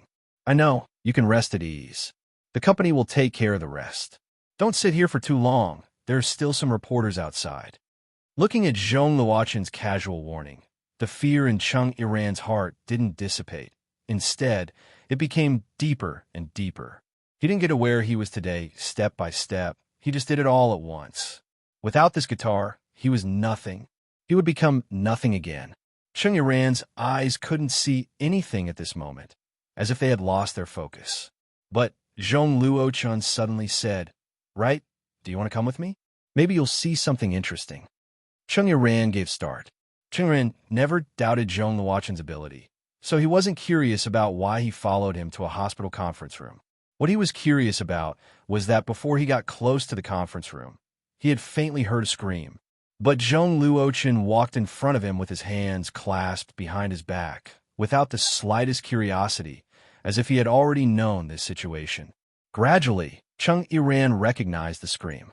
It sounded like Li Zifeng's. But why did he scream? His doubts were also answered after the door of the conference room was opened. At the corner of the conference room, Li Zifeng leaned against the wall, sweating profusely, with blood at the corner of his mouth, as if he couldn't open his eyelids. In front of Li Zifeng was Chung Yun, whom Chung Yiran was familiar with. Chung Yun took off his suit, rolled up the sleeves of his white shirt, and stuffed his tie into the gap between the buttons of his shirt. His smooth hair was a bit messy due to wax. He was waving his fist continuously, hitting Li Zifeng's abdomen again and again. What happened? Seeing this scene, Chung Iran was so surprised that he was even more scared. Oh, Mr. Zhong, you're here. Chung Yin stopped. Li Zifeng slid down along the wall slowly, breathing weakly. He raised his head reluctantly and glanced at Chung Iran and Zhong Luo-chan, as if he wanted to say something, but it was difficult for him to open his mouth. That was a pleading look. Chung Yin wiped off the sweat on his forehead before picking up the briefcase from the table in the conference room. Mr. Zhong, I've got it. This guy secretly embezzled 2 million yuan from the company and this agreement. I think you should take a look at it. Chung Iran subconsciously looked at Li Zifeng's frightened eyes, frowning, taking the document from Chung Yun's hand and began to read it quickly. He read it quickly because he had seen such a document before. He even saw the Party A and the Party B in the contract. But today's Party A was different from that day, and the Party B he saw today was also different. Chung Iran suddenly threw this agreement to Li Zifeng and shouted angrily, "What is this?" That document on Li Zifeng's body couldn't compare with Chung Yun's fist, but for him, it was much more terrifying than Chung Yun's fist. Tell me. Chung Iran even squatted down, pulling Li Zifeng's collar with both hands, and pulled his head up. But Li Zifeng's face was ashen, and he didn't say a word. Chung Yun sneered. Isn't it simple? This guy came up with a scheme to drive a wedge between you and that Hong Guan and profit from it. Chung Iran looked up at Chung Yun in astonishment, only to see Chung Yun shrugging. This is a trick that many producers and agents will use. They would think of ways to get the singers, stars, and actors that they had poached and tie them to themselves, making them the only people these artists could trust. Then, they would be able to profit from it. And there are some small problems in our company system. You also know that Fei Yun's predecessor was Heaven's Shadow. Because of the restructuring, some things are still kept. Of course, these are things that will definitely be removed in the future, because we still need to let the company have a peaceful time. But, Chung Yun glanced at Li Zifeng, saying disdainfully, some people like to play petty tricks, thinking that they can make a fortune in such a short time. Iran, the company has signed a contract with you, and it's your salary. But Li Zifeng has always been in charge of it. I guess the 2 million on the contract with your brother Hong Guan was dug out from your contract. However, Hong Guan should be quite interesting. The agreement that belonged to him said that he could get a few $100,000, but he didn't want it. He just wanted his wife to be hospitalized. Hong Guan. Chung Iran sat down on the ground and then grabbed Li Zifeng's collar, saying ferociously, "Why? What? Did you?" Li Zifeng pursed his lips, still saying nothing. Chung Yun sneered. This guy has a lot of debts, and the finance company is chasing after him. Famous cars, high-end houses, high-end entertainment places, and several girlfriends. His monthly expenses are not small. The salary given by the company is definitely not enough. Li Zifeng, you bastard. Chung Iran was about to punch him in the face. Chung Yun hurriedly grabbed Chung Iran's arm, cherishing this guy who was about to become a money tree. Iran, don't come, just hit me. Do you think you can still use your hand? This kind of person doesn't deserve it. Li Zifeng pushed away Chung Iran and crawled to Zhong Luo-chan, saying in a panic, Mr. Zhong, I beg you, I'll return the 2 million to the company. I'll definitely return it. Please, don't let manager Chung report it. I don't want to go to jail. I really don't want to go to jail. I beg you. You bastard, you still want to escape after doing such a thing. Chung Iran was still angry. Li Zifeng was shocked. He swallowed his saliva and said, That's right.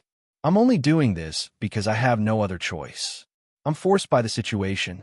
Why don't you put in a good word for me, since I'm the one who discovered you? Chung Iran was so angry that he laughed. You tricked me, and you still want me to plead for you? Don't even think about it. Call the police. Not only did you embezzle the company's money, you also took my share. Why do you still want me to help you? Chung Iran, if it weren't for me, you would still be a piece of trash in that rubbish nightclub. Li Zifeng screamed, You're ungrateful. You still dare to say that. Chung Iran was about to rush forward, but was held back by Chung Yun. Li Zifeng was forced into a dead end, and he said, You're an ungrateful wretch. Did I say anything wrong? I didn't say anything wrong. Why'd I split you two with just a few words? Isn't it because of you? Because you're stupid? Because your relationship isn't that good? Because you didn't even consider Hongguan as a friend? You're just a selfish bastard from head to toe. We're the same kind of people. No one is better than the other. We are the same kind of people. Chapter 505. Li Zifeng was taken away in the end. Without any obstruction, the two bodyguards picked Li Zifeng up and sent him directly to the prosecutor's office. Looking at Li Zifeng's absent-minded face, Chung Yiran remained silent. He was still thinking about his last words. They were too heavy for him to bear. He didn't even know how to face Hongguan, even though he knew from Chung Yun that Hongguan was in the same place as him at this moment. Upstairs and downstairs. Hongguan was upstairs while he was downstairs. However, he didn't have the courage to climb the short stairs. He didn't have the qualification. Are you sure you don't want to see him? Zhong Luochen suddenly asked Chung Yiran in a low voice. For the time being, Chung Yiran shook his head. He felt that this car accident was the worst thing for him. Everything took a turn for the worse and developed to a point he couldn't imagine. Okay, I'll do as you say. Zhong Luochen didn't intend to force him. I'll arrange for you to change to another hospital and let Hongguan stay there. Don't mention Li Zifeng to him for the time being. I'll let Chung Yun arrange it. Facing such a generous boss, Chung Yiran couldn't help saying thank you, even though he knew that Zhong Luochen valued him because he was a customer of that place. But people had 1,000 faces. For example, Li Zifeng and himself. But when it came to Zhong Luochen, how many people could be as calm and unhurried as Zhong Luochen? Hongguan really came to see me before I woke up? Chung Yiran suddenly asked. Zhong Luochen told him the truth. He should still abide by the agreement he signed with Li Zifeng. Before leaving, he specially told me not to tell you that he came. But now, there's no need to hide it. Chung Yiran lowered his head and thought about something. Zhong Luochen suddenly narrowed his eyes. But I found one thing. That is, Hongguan seems to be able to use this guitar of yours. Chung Yiran suddenly looked up. Are you sure? Zhong Luochen nodded and said, at least from what I've seen, the effect is the same at close range. However, I don't know if it can reach the maximum distance of the guitar. But why can he use it? Aren't you curious? Let me be alone for a while. Don't take too long. Ghost Baby knocked on the door and walked into the office of the pet hospital. He said respectfully, Lord Long, Xu Xiaoshu's family has settled down. According to your instructions, I gave her some medicine to prevent miscarriage, and now she's asleep. Long Shuruo looked at the guy in front of her. He was still dressed in a woman's black suit. Cheese had just woken up. Xiao Jiang had a serious expression, and Chi-Chi Kamaya had closed his eyes. Cheese, I hope you can tell me the origin of your pet. According to Ghost Baby, the monster who was poisoned died on the spot without any chance to be rescued. That was the first time that Chi saw the damage caused by Iron Whistle. I don't know. Chi shook his head. I just met Iron Whistle by chance. But Iron Whistle has always been very obedient. It must have lost control for some reason. I don't care about the reason. Long Shuruo shook her head. What I care about is that it's obviously dangerous. The one who was poisoned to death by it was an elite monster who was almost 300 years old, but it was killed by a poisonous needle and the pile of remains under the ground. It's conceivable that if this thing is left alive, it's very dangerous for both monsters and humans. It's not picky, do you understand? Cheese lowered his head.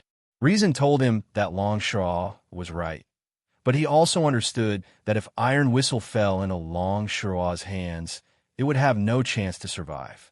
Even if it wasn't Long Shuruo, but Ghost Baby. Cheese could feel the killing intent from Ghost Baby.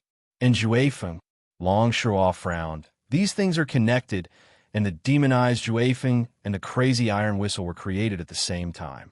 It's getting more and more troublesome.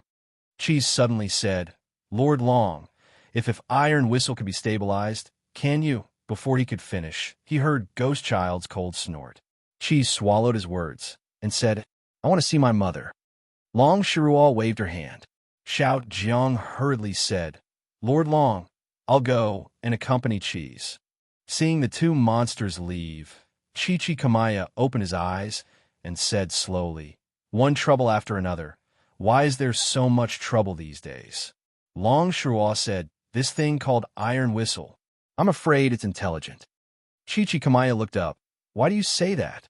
Long Shirua said, "Think about it. There are at least dozens of skeletons under the ground. Even if some of them belong to monsters, the rest are all human beings, but it didn't cause panic in human society. What do you think?" Chichikamaya nodded. "This weird thing, maybe it's very smart.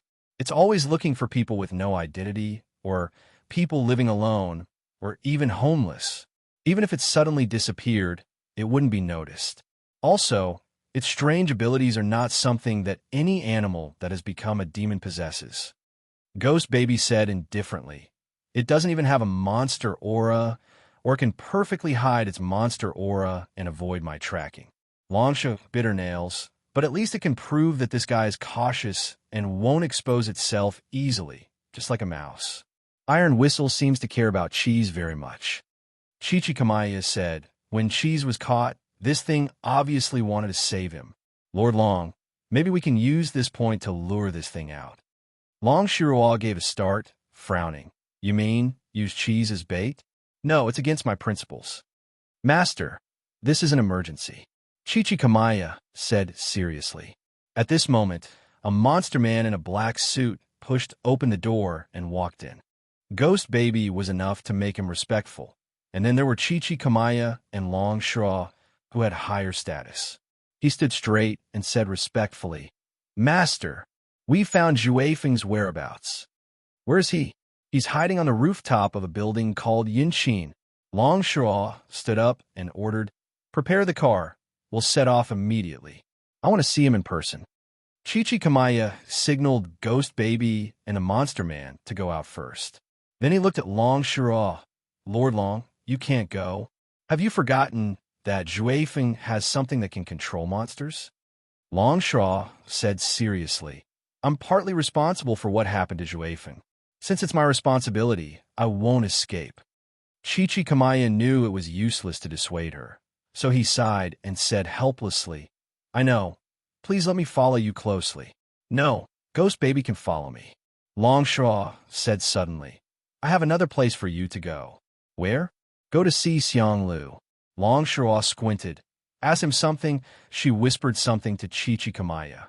In a dark corner of the city, an arm appeared from the corner. But the owner of the arm was dead. Or, he couldn't be more dead. His body, especially his abdominal cavity, had been hollowed out, and his eyes were fixed at the moment of despair and emptiness.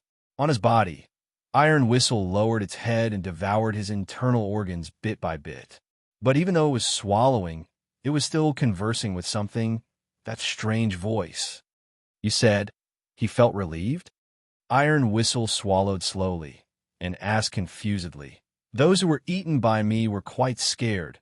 Why did he feel relieved? Is it strange?" That voice said slowly, "He was abandoned by the city and lived alone without any purpose, with all kinds of diseases in his body. He didn't have money to buy medicine to cure his diseases and was tortured by the disease every day. As for those welfare organizations in society, those kind-hearted people, well, there would occasionally be people who would give him some material things, but no one had ever thought of curing his illness. Death, for him, may be a relief." "How can death be a relief?" Iron Whistle resumed its original speed. "I don't understand, and I won't let myself die. Whoever wants to kill me, I'll kill him." "Well, you're right," that voice said softly. "All creatures are like this." "You think I'm right?" Iron Whistle suddenly asked. "You're not wrong." That voice was still so quiet, but suddenly said, "Well, let's call it day. Someone is here for me." "Wait a minute."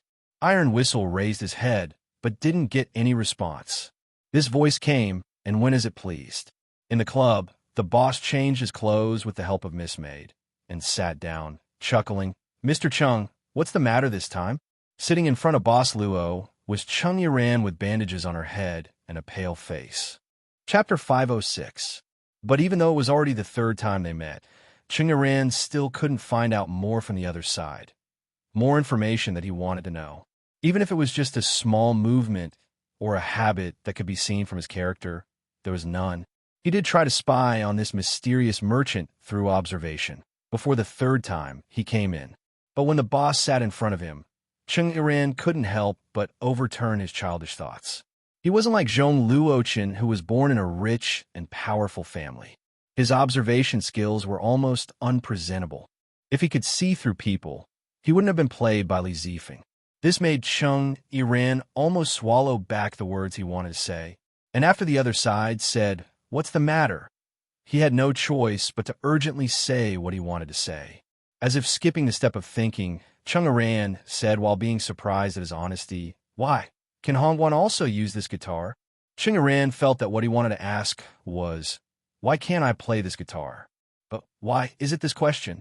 Luochio thought for a moment and said, "Well, I thought Mr. Chung would be more interested in his own question. The complexity of the human heart once again makes me sigh. Then, let me ask you, why does Mr. Chung think that Hongguan can't use this guitar?"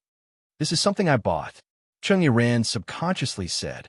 Luochio calmly said, "If the customer bought something in the store, such as a mobile phone, or some other tool, after going back, others can't use it? This is not the same." Chung Iran immediately refuted. "What's the difference?" Luochio still asked back. Chung Iran clenched his fist and said, "This is something I bought with my soul.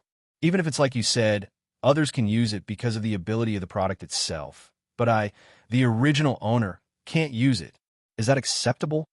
"Regarding this question, I believe I've already clearly explained it to you the last time we met, Mr. Chung."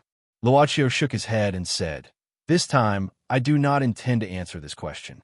I can only say that the ability of the guitar itself has not disappeared. You can awaken this ability again." Chung Iran frowned. Awakening again? If he could still be awakened, then this was not the worst-case scenario. So he quickly asked, "How can I awaken it?" Luochio said indifferently, "Yes, this is already beyond the scope of a suggestion. If Mr. Chung wants to know, I'm afraid you can only trade. Of course, other than your soul, I'm afraid there aren't many things that Mr. Chung can trade. Do you want to buy it?" The mystery here seemed to be magnified countless times in Chung Iran's heart at this moment. His heart was beating fast, and his back was covered with cold sweat. He didn't lose his mind, and he knew he couldn't be impulsive. Facing this shop and its owner with mysterious power, he knew he was insignificant.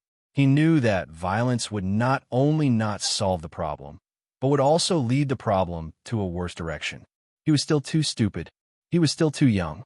If he had been able to think clearly the first time and think about it carefully, if he had been able to put forward a proposal that was more in line with his own needs, instead of going crazy after hearing about the guitar's ability, he would not have fallen into such a dilemma. I'll think about it again." Chung Iran finally retreated under the boss' calmness, because he didn't know if he would fall into the abyss if he took one step forward. Luochio waved his hand, and Chung Iran disappeared from the club. The servant girl who had just finished brewing the tea and brought it over curiously asked, "Oh, has the guest left? So fast." "It's a bit fast this time." Luochio took off his mask and smiled. "But since the tea is brewed, don't waste it." Boss Luo picked up a slice of lemon from the small plate and put it into his mouth. It might be too sour, so Luochio slightly narrowed his eyes. He then asked Yi to sit down. "What do you think Zhuefeng will choose? Forgive? Or?" The boss waved his hand, and some pictures began to appear in front of the servant girl. Yi straightened her body, facing the picture on the light screen. She used to feel that it was meaningless to pay attention to the guest's affairs.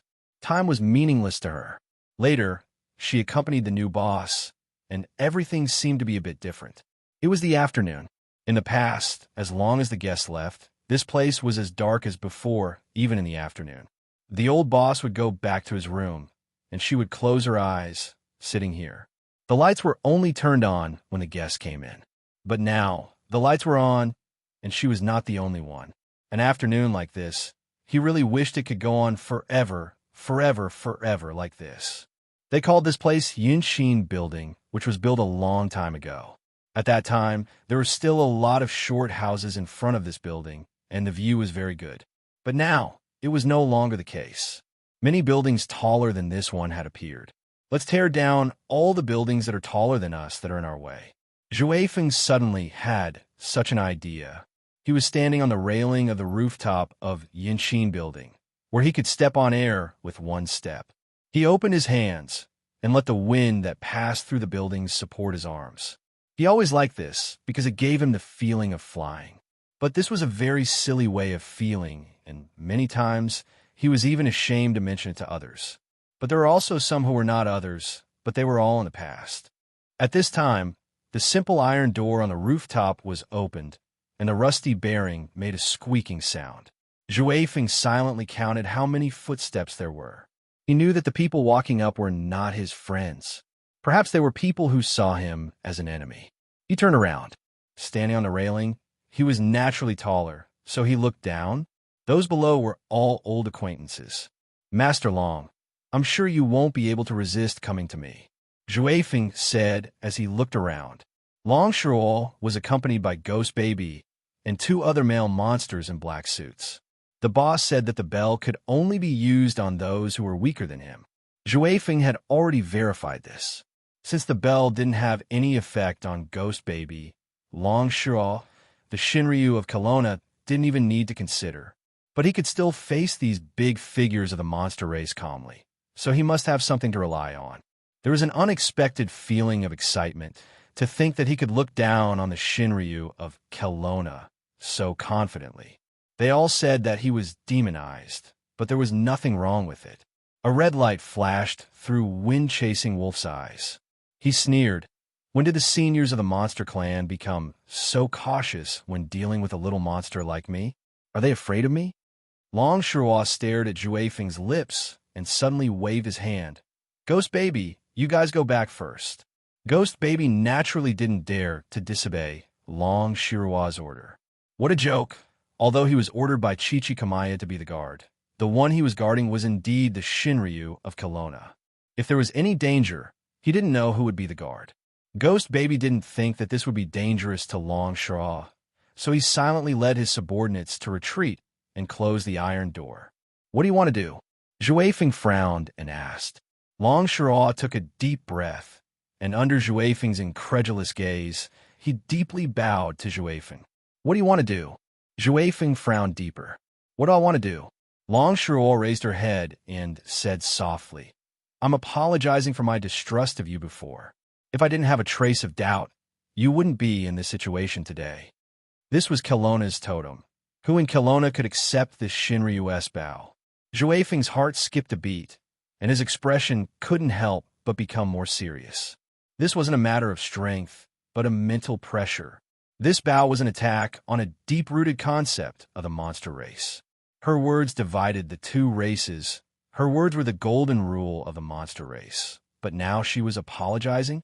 Zhui Feng slightly moved his lips. He found that Long Shuo's attitude was completely out of his expectations. Don't play this with me.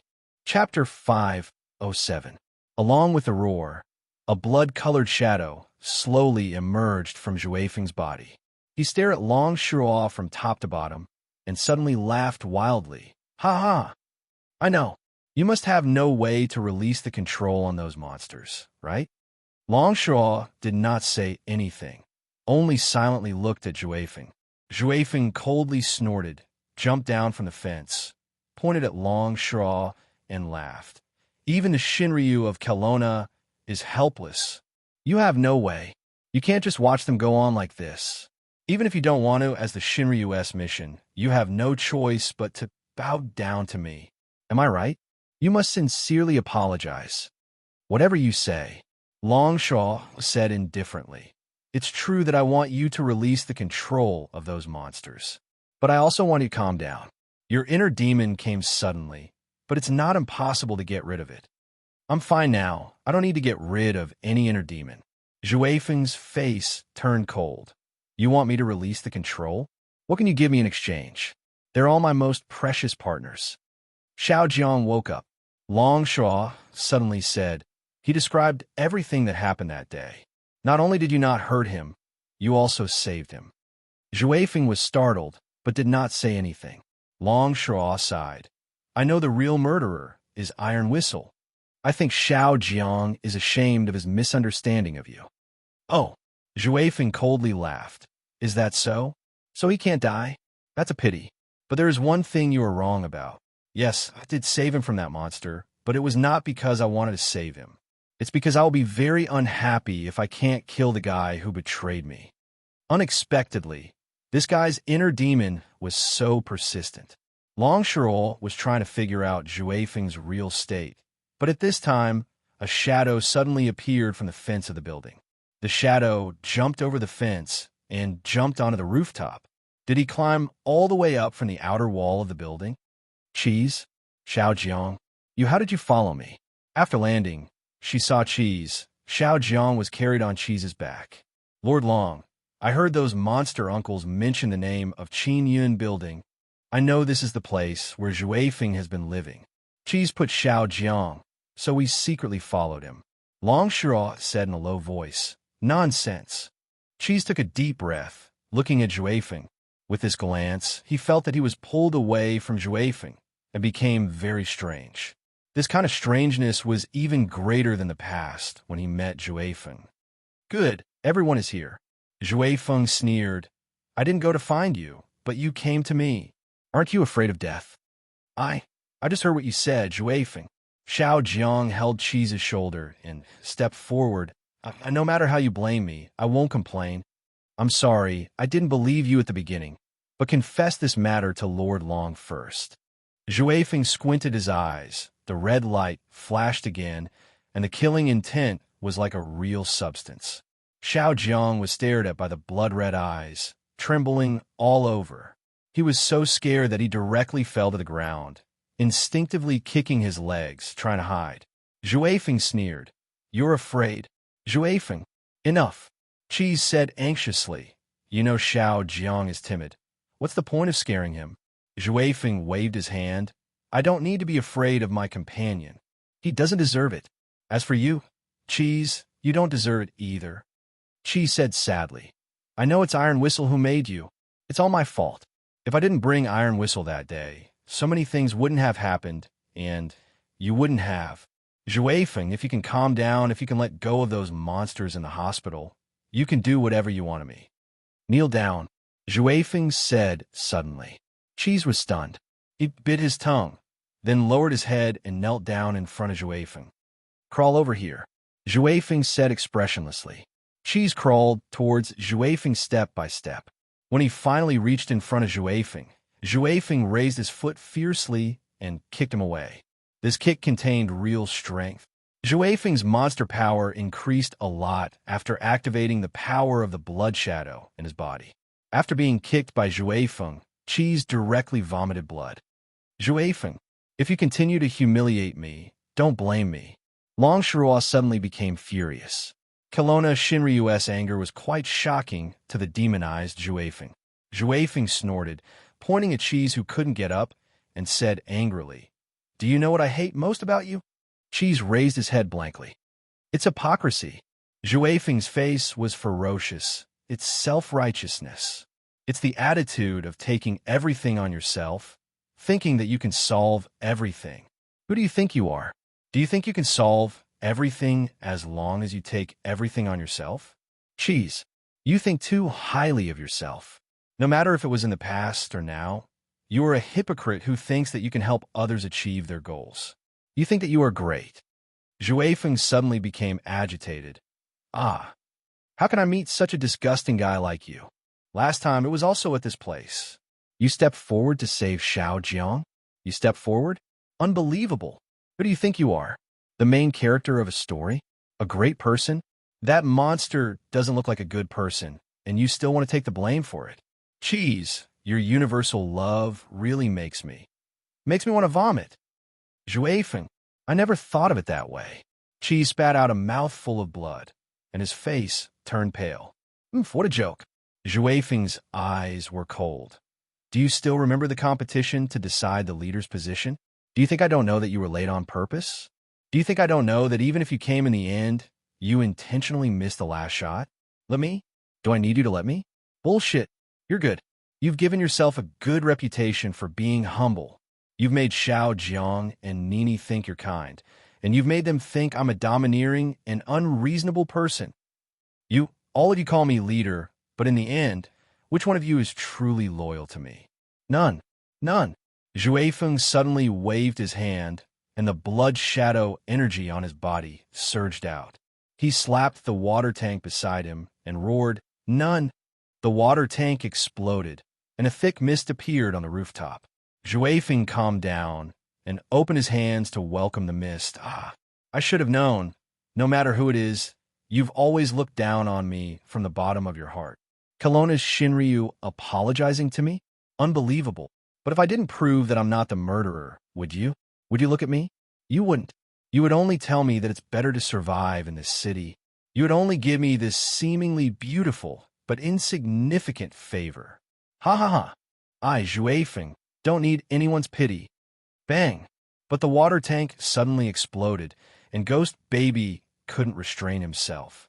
With a flash of cold light, he directly broke the iron door and rushed out with his subordinates. Ghost Baby, I told you to back off. Long Shirua frowned. Master, I'm afraid you'll be in danger. Ghost Baby seemed to be able to say such words. Humph, is the show over? Isn't the result already prepared to attack me? Feng shook his head. But I don't want to play with you now. I have plenty of time. Humph, can you escape this time? Ghost Baby sneered. Feng wasn't afraid at all. Master Ghost, if you take another step forward, I can't guarantee what will happen to those monsters you brought back last time. For example, if they stab their own hearts with knives for me, that's not good, right? Has the inner devil obliterated your rationality? Ghost Baby's eyes condensed, but his killing intent was concealed. Feng suddenly laughed evilly and suddenly shouted, Shout, Jiang, kill cheese for me. His shout directly startled all the people standing here, because they all knew that Feng had the ability to control others. Long Shirao and Ghost Baby looked at Xiao Jiang subconsciously, but Ghost Baby reacted one step earlier. His figure flashed, and he had already stuck close to Xiao Jiang, directly grasping his arm and controlling him. I really didn't.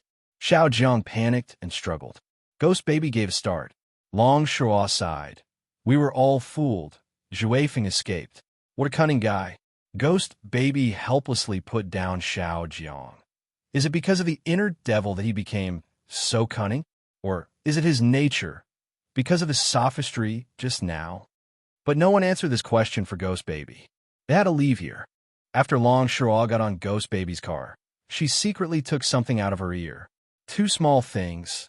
These were small props made by Chichi Kamaya, which could isolate all sound sources, so she couldn't hear anything. As for conversation, it wasn't difficult for Kelowna Shinryu to read lips. But I didn't expect that I could only use this trick to bluff. Long Shirao looked at the scenery outside the car, muttering to herself, a seemingly beautiful but insignificant favor. If she hadn't lost Shinryu's power, Feng probably wouldn't have been able to stir up trouble like this, right? Chapter 508. This was the bounded domain created by Long Shirao and Su Zijuan.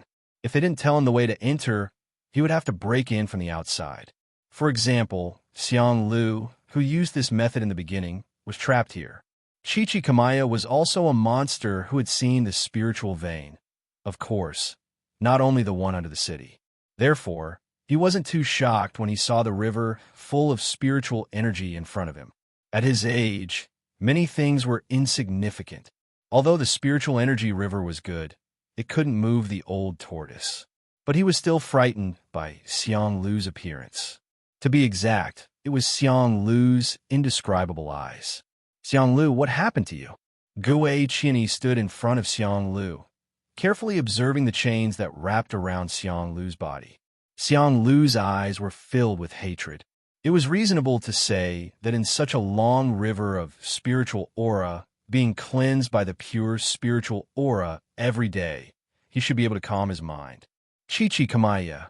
Xiang Lu slowly raised his head with a haggard face. Don't worry about me. I'm just trying to force myself to hate. Speaking of which, it's all thanks to your princess. If it wasn't for her, in a place like this, I might really have been washed away. As he said this, Xiang Lu suddenly screamed. Chichikamaya could see that Xiang Lu's skin and flesh began to crack, and the fine blood vessels were exposed at the same time. The blood in the blood vessels was flowing rapidly. This tragic situation actually lasted for more than an hour before it stopped. His skin and flesh were once again restored, and his blood vessels were hidden within his body. This was Su Zijuan's curse. Chichikamaya couldn't help but be shocked. He had already understood what Xiang Lu meant by thanks to the princess. After a long while, Xiang Lu gasped for breath, and the hatred in his eyes became more intense. What? This time, Su Zijuan didn't come in person, but sent you, the old tortoise, to come? Princess, what do you want to know from Xiang Lu? Chichikamaya couldn't help but think to himself. At the same time, he also came with Long Shirua's order. However, facing Xiang Lu's situation, Chichikamaya wasn't sure if he could get a satisfactory answer. But he knew how to judge the situation. So he said, Xiang Lu, I know you're using this pain to increase your hatred. But I think you should understand, right? There is no way you can escape from these chains. Therefore, even if you're unwilling and use hatred to resist the baptism of the spiritual energy river, it's ultimately just a drop in the bucket. Gue Qianni looked at Xiang Lu's expression and said softly, The Reiki River is born with the luck of this land. No one can tell how long it has been for thousands or tens of thousands of years. It was endless, but there was a limit to human power. Even if this hatred can help you resist for a while, you should know that if you rely on this accumulation of hatred, I'm afraid your spirit won't be able to hold on for long. You underestimate me. Chichikamaya. Xiang Lu sneered. Chichikamaya said indifferently, The hatred will eventually destroy your spirit, and the only reason you have left, and you will lose all ability to think. Xiang Lu, are you willing to become a guy who can't even recognize himself? And no matter how crazy and irrational you are, you're still trapped here and still have to bear the pain? What do you want to say? Xiang Lu's face darkened. Chichikamaya said slowly, I may be able to help you to relieve the pain inside and outside. Xiang Lu frowned. Why should I believe you? Chichikamaya took a deep breath and spat out his precious bead from his mouth. There was too much spiritual energy here. Even if his body was not good, he could easily perform the skills he wanted to perform. Chichikamaya threw away the bead, which circled around Xiang Lu before returning to his hand. At this time, there were 3 more halos around Xiang Lu from top to bottom. Chichikamaya said indifferently, Look, these 3 halos can isolate you from the environment here, so the spiritual energy won't cleanse you. Meanwhile, they can also suppress the princess's curse on you. Of course, this curse was planted by the princess herself. I won't remove it for you, and I don't have the ability to remove it completely. And this suppression can probably only reduce the pain when it breaks out. But with your tenacity, you should be able to bear the pain after it is reduced. What do you think? Xiang Lu stared at Chichikamaya, but at the same time, he clearly felt the isolation of spiritual energy. After a while, he suddenly sneered. Chichikamaya, the curse was planted by Su Zijuan, but you want to use it as a favor to me? That a good plan, isn't it? Chichikamaya didn't care. Since you don't want to, I'll take back the halos. Wait a minute. Xiang Lu gritted his teeth, tilting his head. What do you want to ask? But I can tell you, if I don't want to answer, I'd rather continue to hate. Chichikamaya said, That day, Lord Long was attacked by a weird meatball. That thing was neither a human nor a monster. Where did it come from? You mean Prometheus? Xiang Lu frowned. Prometheus? Chichikamaya couldn't help frowning. Xiang Lu shook his head. It's not what you think, it's just the same name. I don't know how the group of people in the club developed the technology to create this new creature, so they created this so-called scientific name. I heard that at first, this technology was developed for the purpose of human regeneration, but then Prometheus was created. Human regeneration, immortality? Chichikamaya nodded. I want all the information about this Prometheus. Xiang Lu didn't ask why Chichikamaya wanted to know. He didn't want to disclose the information about Prometheus. I don't know the specific technical support. It's something that some scientists in the club developed. At the beginning, it was just a cell. I took one when I came out. Say it clearly, what's the use of this cell? Chichi Kamaya asked. Xiang Lu thought. It said that this cell can swallow all the cells and then multiply itself. The way to use it is simple, implant it into an individual, and it can become its incubator. When it breaks out of the individual, it will be the first form. In the first form, he still needed to continuously feed creatures, the more the better, and the more variety of individuals the better, because it can swallow all kinds of genes for its own use and absorb them to evolve. Chichi Kamaya couldn't help but look dignified. You mean this Prometheus can evolve infinitely? Then in the end, won't it be invincible? Xiang Lu sneered. How can it be so easy? I don't know whether it's a natural defect or the problem of the technology. Generally speaking, there may not be one success in creating 1,000 of such individuals. In order to summarize a successful formula, the people in the club have spent more than 20 years and invested countless wealth and manpower.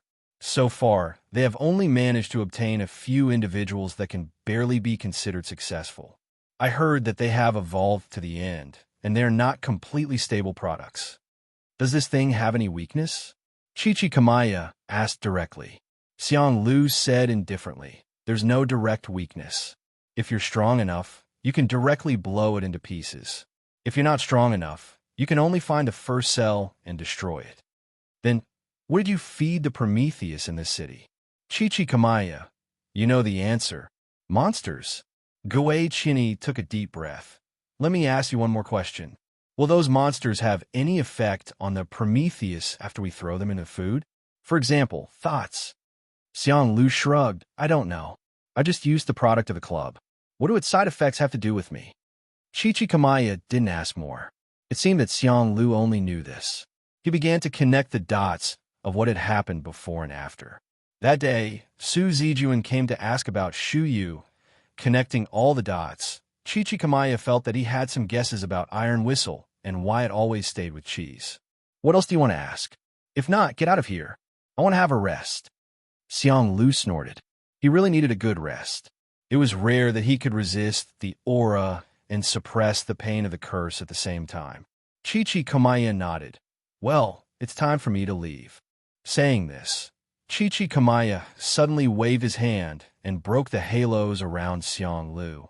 At the moment when the halos were broken, Xiang Lu felt the aura invading him again, and the pain of the curse appeared again.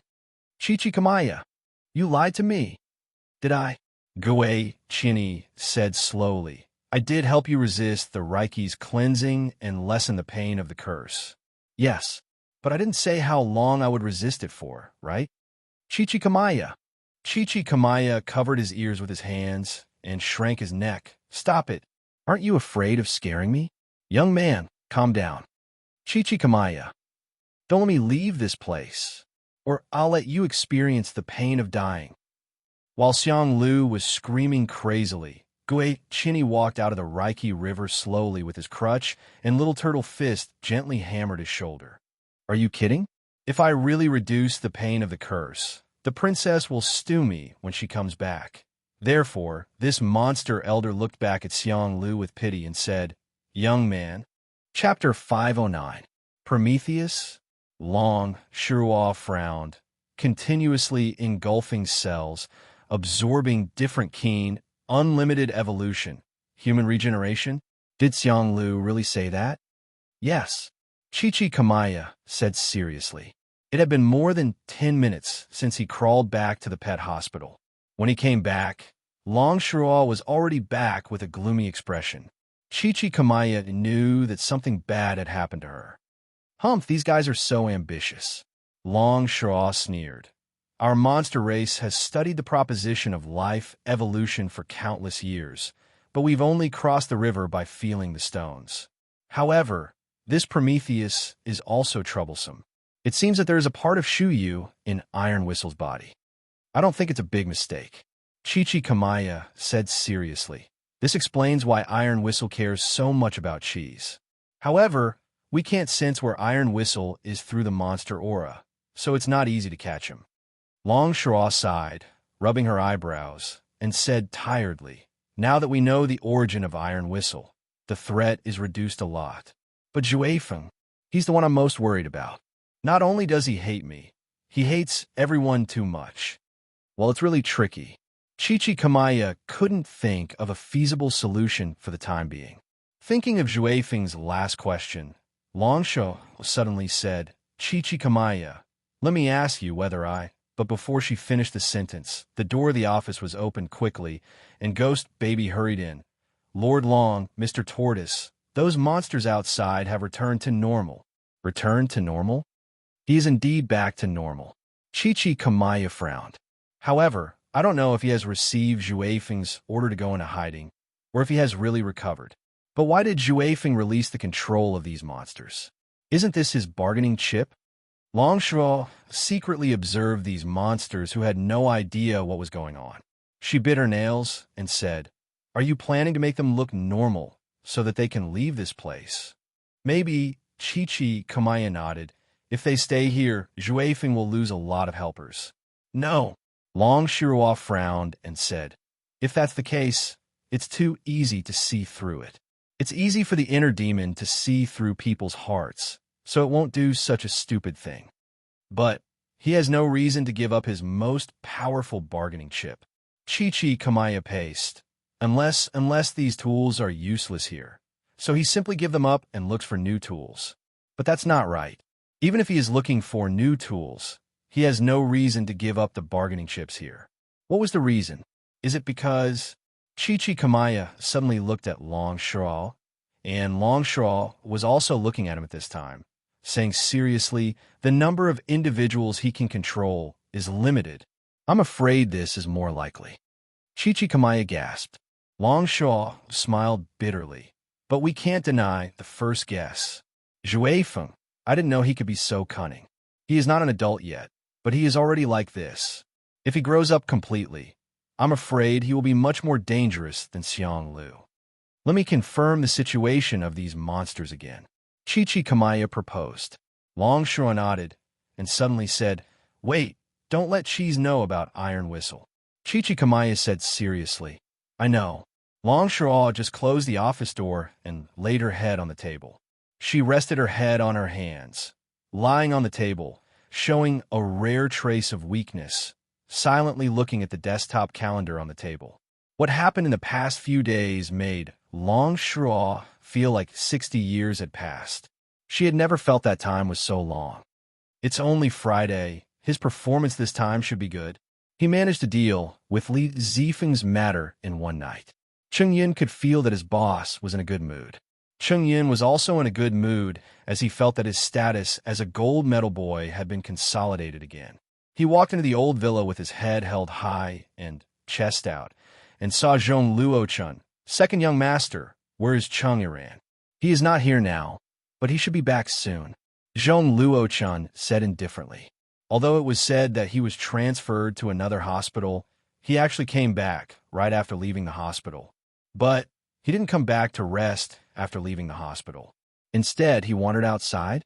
But since his boss, the second young master, didn't seem to blame him, he didn't say anything. So Cheng Yin said, "Li Zifeng has been locked up. After I asked the company to prepare the materials, we will wait for the arraignment and judgment. This guy is a traitor. I'll take good care of him." Zhong Luochun didn't care about this kind of thing, but suddenly asked, "Cheng Yin, have you found the person I asked you to inquire about?" Cheng Yin gave a start, but reacted immediately. That was when he took over Heaven Shadow Entertainment. With Zhong Luochun's financial resources, it wasn't difficult for him to develop an entertainment company. But if he directly took over Heaven Shadow, it would save him a lot of time. After all, Heaven Shadow already had a very powerful singer, Tu Jiaya.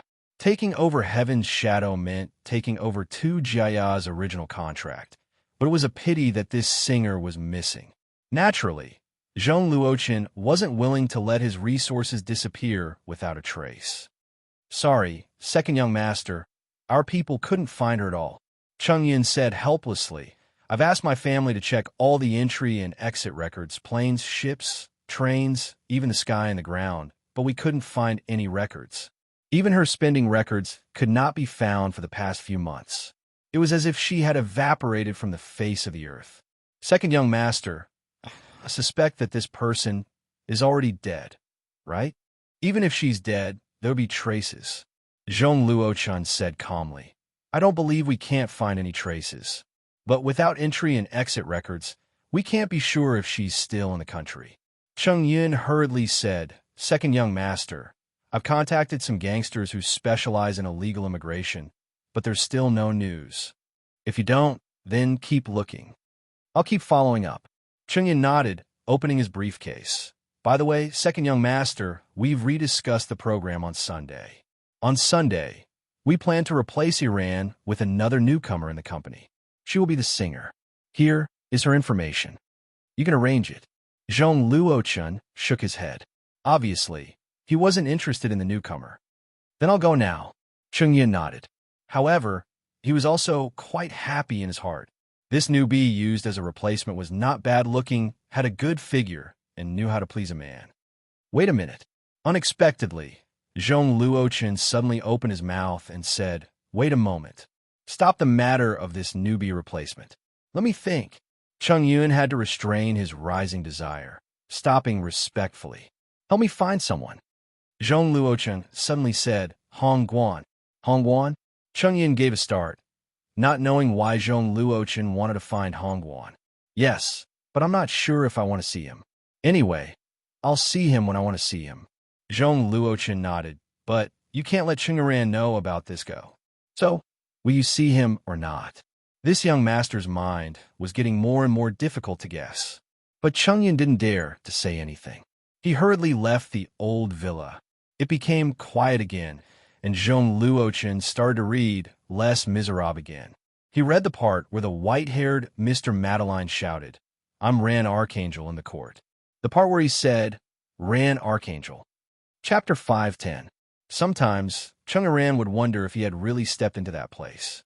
He suddenly went from one place to another and then directly returned to the original place after leaving.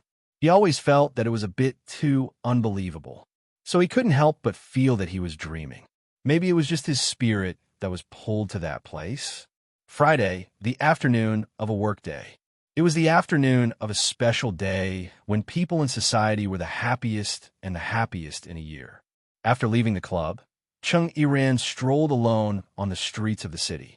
How should I awaken the ability to continue using this guitar? What does the song in his heart refer to? Is it referring to the love for rock? However, he didn't feel that his love for rock had receded. He still hoped that more people could like his music. He asked himself in this aspect, there was no difference from before. Just like this, the evening turned, and it was after dinner time. Cheng Yiran still didn't return to Zhong Luochun's place. However, Zhong Luochun gave him a call and asked if he had encountered any problems. His tone didn't seem to care. Maybe he just wanted to know, and simply wanted to know. So Cheng Yiran didn't know. If he knew that he couldn't use the guitar, what kind of reaction would he have? It was said that this kind of rich young master was always more ruthless than ordinary people, because they needed to be more ruthless in order to go further in the world they were in. Cheng Yiran didn't know when he could awaken this ability again, or he couldn't awaken this ability. He himself wasn't sure, and he was afraid that he couldn't ask Zhong Luochun to give him enough time. If he chose to hide it, probably everyone would choose to do so, right? After all, hiding it meant that he could continue to enjoy the preferential treatment of the company, the kind of treatment that made other newcomers envious. How could he not feel addicted? What the hell? What am I doing? Beep! The sound of a speeding car's horn woke him up. He abruptly turned back to look at the road he had come from. He suddenly didn't know what kind of road he was walking on. At this time, there was the sound of singing not far away, using the cheap sound system. When the sound reached here, it was already the sound of rustling. Someone was singing for a living. There had always been many people who sang on the streets for various reasons. Cheng Yiran never looked down on these street performers because he was once one of them. They always gave him a strange sense of closeness. Right, not too long ago, he seemed to be in the same situation as them. He suddenly smiled. It was meaningless, or perhaps it was just an instinct. He suddenly didn't know whether he was lucky or unlucky. Although the quality of the voice wasn't good, as she listened, Chung Iran heard a familiar voice. This was Hongwan's voice. He's here. He's nearby. Uncle, may I ask, do the people who set up the stall come here often? You mean that young man who plays the guitar and sings? Yes, I've been coming here often recently. This month, I think. At the edge of the square, the uncle who was pushing his bicycle and selling candy figurines replied with a smile.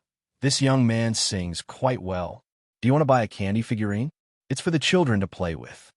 Chung Iran gave a start. He casually picked a candy figurine from the uncle's bicycle, paid the money, and walked away without saying anything.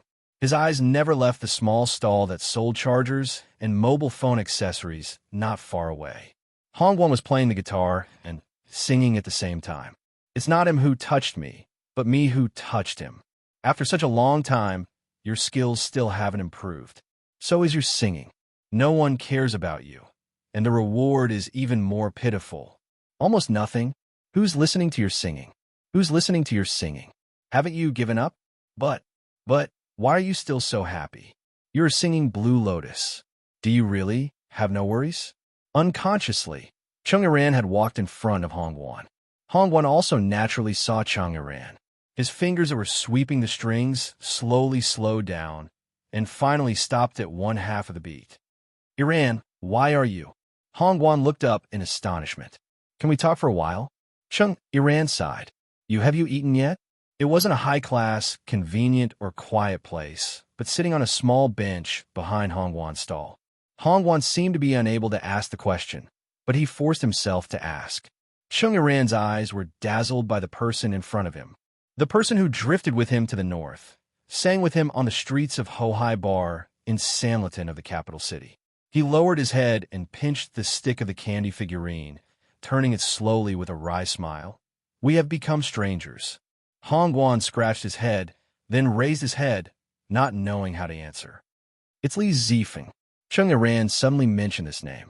Hongwan gave a start and also mentioned this name. Li Zifeng. Chung Iran pursed his lips, looking at Hongwan and whispering, he lied to me and you. The agreement you signed wasn't my idea. I've seen a contract here. It wasn't yours either. But Chung Iran stopped here, laughing at himself. But I believe him at that time. I'm sorry. Hongwan was silent for a while, then patted Chung Iran's shoulder, suddenly saying with a smile, Xiao should be giving birth in half a month. She has been nagging about why you don't come to see her, saying that you don't recognize her anymore after getting rich. Do you have time to see her? I'm sorry.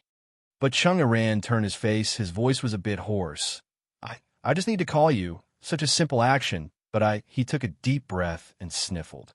But I'm thinking, am I that kind of person? Hongwan thought for a while and said, when Xiaoming was still around, you often did stupid things. It's been a few years now, but you still do stupid things. Actually, it hasn't changed. You're just a stupid donkey. I'm used to it. Chung Iran turned around and choked. F***CKU. Hongwan said, I could have called you. And it was just a small action, but I still did it. Don't you think I'm such a person? Chung Iran was stunned. The two of them looked at each other and smiled. Chung Iran sighed and said, Men. Hongwan nodded and said helplessly, Men. After sitting for a while, Chung Iran said, Have you thought of a name for the child? Hongwan shook his head. The weather was a little cold. He rubbed his hands. Is your hand okay? Chung Iran looked at his fingers and shook his head. Fingers are broken. How can it be healed so quickly? Hongwan said regretfully, It seems that you can't appear on Sunday. It's a pity, but your company won't blame you, right?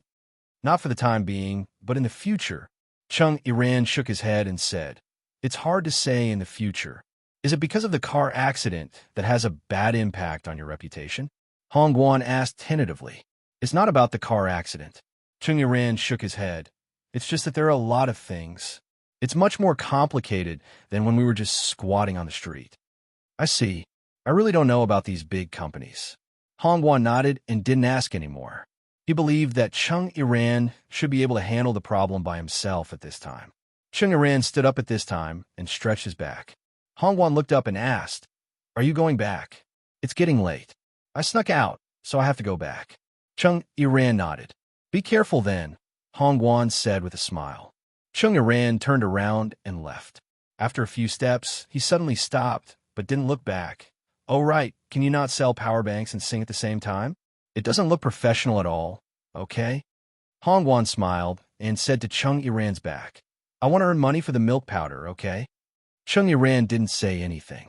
He just raised his hand, which was the rock and roll hand gesture. He suddenly had a different idea. After returning to the villa, Chung Yiran saw Zhong Luochun making dinner for himself. It was a very simple red wine steak. Are you eating alone? Chung Yiran was the first to speak. There's a share for you, but it depends on whether you have eaten before coming back. Zhong Luochun didn't look back as he focused on frying the steak with a pair of tongs. You're welcome. I'm not hungry. Chung Yiran shook his head and suddenly said, Right, I want to discuss something with you. Say it. Zhong Luochun turned the steak over and his hand gently shook the pan. On Sunday night, let Hongguan take my place. Hongguan. Zhong Luochun's hand movement slowed down for a moment before quickly moving again. What?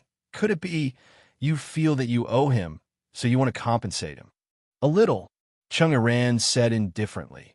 Also, when he goes on stage, let him use this guitar. Zhong Luochun turned his head in surprise. Are you willing? Chung Yiran said indifferently. Didn't you say that Hongguan can also use it? But I'm not sure how big the range is when he uses it. I also want to know this. Since I can't move for the time being due to my hand injury, let's do an experiment.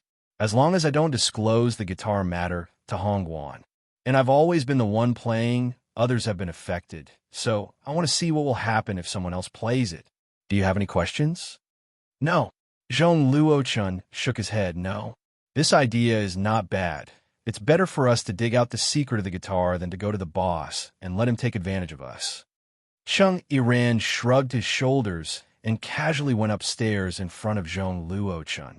He needed to remain relaxed and calm in front of this man in order to avoid the other's keen sense of touch. What is the song in my heart? Hongguan, can you tell me? And this is the only thing I can do for you. I know that you have never given up and never left. Yin yin yin yin PS1. Thank you BR. Love friend for yesterday's reward. Chapter 511. Let me participate in the competition on Sunday. Hongguan had seen this gentleman once when he was in Chung Yiran's ward. But even so, he was very surprised by his sudden arrival. But what surprised him more was what he just said. Zhong Luochun smiled. Mr. Hong, you don't want to?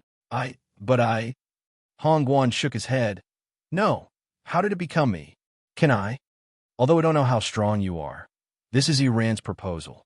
Our company respects his proposal. Zhong Luochun said. He clearly saw the excitement in Hongguan's eyes. He knew the meaning of it. If Hongguan was grateful, Zhong Luochun would be happy to do this favor for Chung Yiran. This was also an investment, wasn't it? But why didn't he tell me this in person this time? Hongguan was still puzzled. Zhong Luochun suddenly smiled. If you want to know, you can experience it on the stage tomorrow night. Maybe you will understand. But the time is too tight. Hongguan still hesitated. To be honest, I am eager for this opportunity. But I know my own situation. I'm afraid I'll ruin your company's reputation if I go on that kind of stage with my level. You don't need to think about this. Zhong Luochun shook his head. Our company won't lose a lot of money because of such a TV program. Of course, it's normal that you can't adapt to it so suddenly. You can refuse. I won't force you. I don't mean that. Hongguan shook his head. It's just that the time is too tight. I don't even have time to prepare. About this. Chung Yiran smiled. Chung Yin behind him came forward, saying loudly, As long as Mr. Hong agrees to go on the stage, no matter what you need, we can cooperate with you fully. Let me think about it. Hongguan swallowed his saliva. He still felt it was inconceivable. Moreover, to go to such a stage, was it really possible? Flourishing Lotus Gymnasium. Ah! Ren Xiling was holding her stomach and laughing at Mahoud. Why does it look like this? Sir Ma, who had a belly built up over the years, was only wearing a white singlet. His face was stained with dirt, and he looked like a construction worker. Faced with Ren Xiling's merciless mockery, Sir Ma naturally roared. Can you stop laughing? How did you end up like this? Mahoud looked up at the sky. Could it be that because he couldn't disobey the orders of his superiors, he couldn't investigate openly in the gymnasium, and because he didn't want to affect the progress of the project and the morale of the workers here, so he disguised himself as a brick mover, and had been moving bricks here for a few days? Seeing that Mahoud didn't speak, Ren Xiling clapped her hands. Oh, I know. Is it because you can't disobey the orders of your superiors, so you can't investigate in public in the gymnasium? Is it because you don't want to affect the progress of this project and the morale of the workers here? Is that why you disguised yourself as a brick carrier and have been doing this for several days? Mahoud frowned. How do you know there's a powerful force behind this?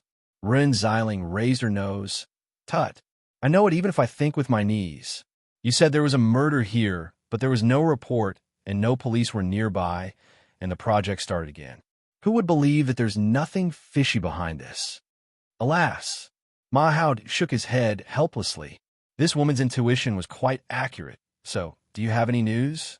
Ren Xiling stopped and shook her head. Not at all. I just heard that a few tramps suddenly disappeared recently. I don't know if it has anything to do with the case where the tramps were dismembered last time. A few tramps disappeared? Mahoud calmed down. Why do you even hook up with tramps? F***CKU. How can you talk like that? Ren Xiling poked Sir Ma's shoulder like an auntie. Tramps are the ones who know the most in the city, okay? Mahoud rubbed his eyebrows and shook his head. No, I can't. I can't stay here.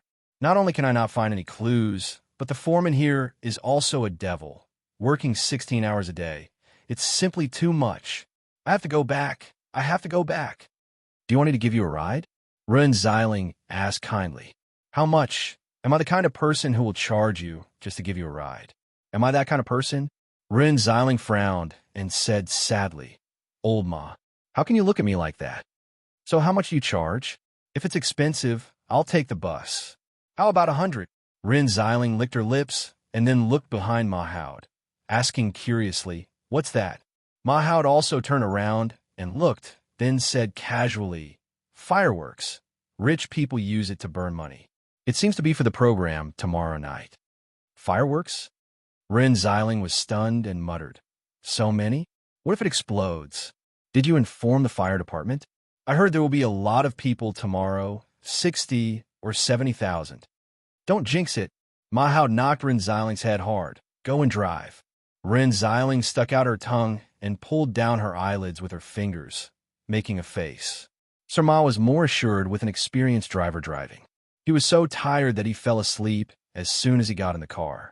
Ren Xiling violated the traffic rules and picked up the phone to make a call, saying softly, Son, wait. Don't hang up. Don't hang up. What's the matter? Luocchio's voice sounded calmly. Are you free tomorrow night? Ren Xiling asked casually. So what's the matter? Luocchio still asked the same question. Isn't there a program in the gymnasium tomorrow night? I have a few extra tickets. Why don't you take Yu with you? Ren Xiling squinted. I saw a lot of fireworks here. It's a pity not to watch.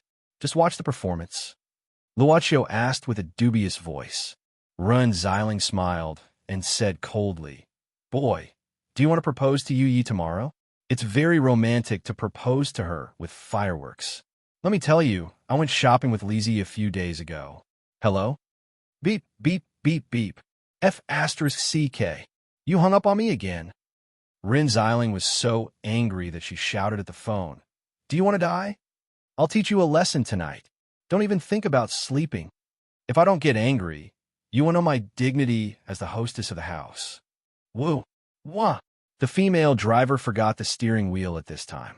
When she realized it was coming, she suddenly turned around and the car drifted directly around the corner. That was so close. She almost hit the car. Sub-editor Rin patted her chest with lingering fear and looked at Mahoud subconsciously. She saw Sir Ma's head was stuck on the window, motionless and rolling his eyes. Old Ma, don't scare me. Old Ma. Master, what's the matter with Miss Run? Luocchio, who just hung up the phone, suddenly looked at Yu. Propose? Luocchio finally shook his head and said, Nothing, just a few words. Miss Maid smiled. Luocchio stood up and said, I'll go out and see if Iron Whistle has any new growth today. Prometheus, This creature's growth rate is really fast. Chapter 512. Why did he find Iron Whistle interesting?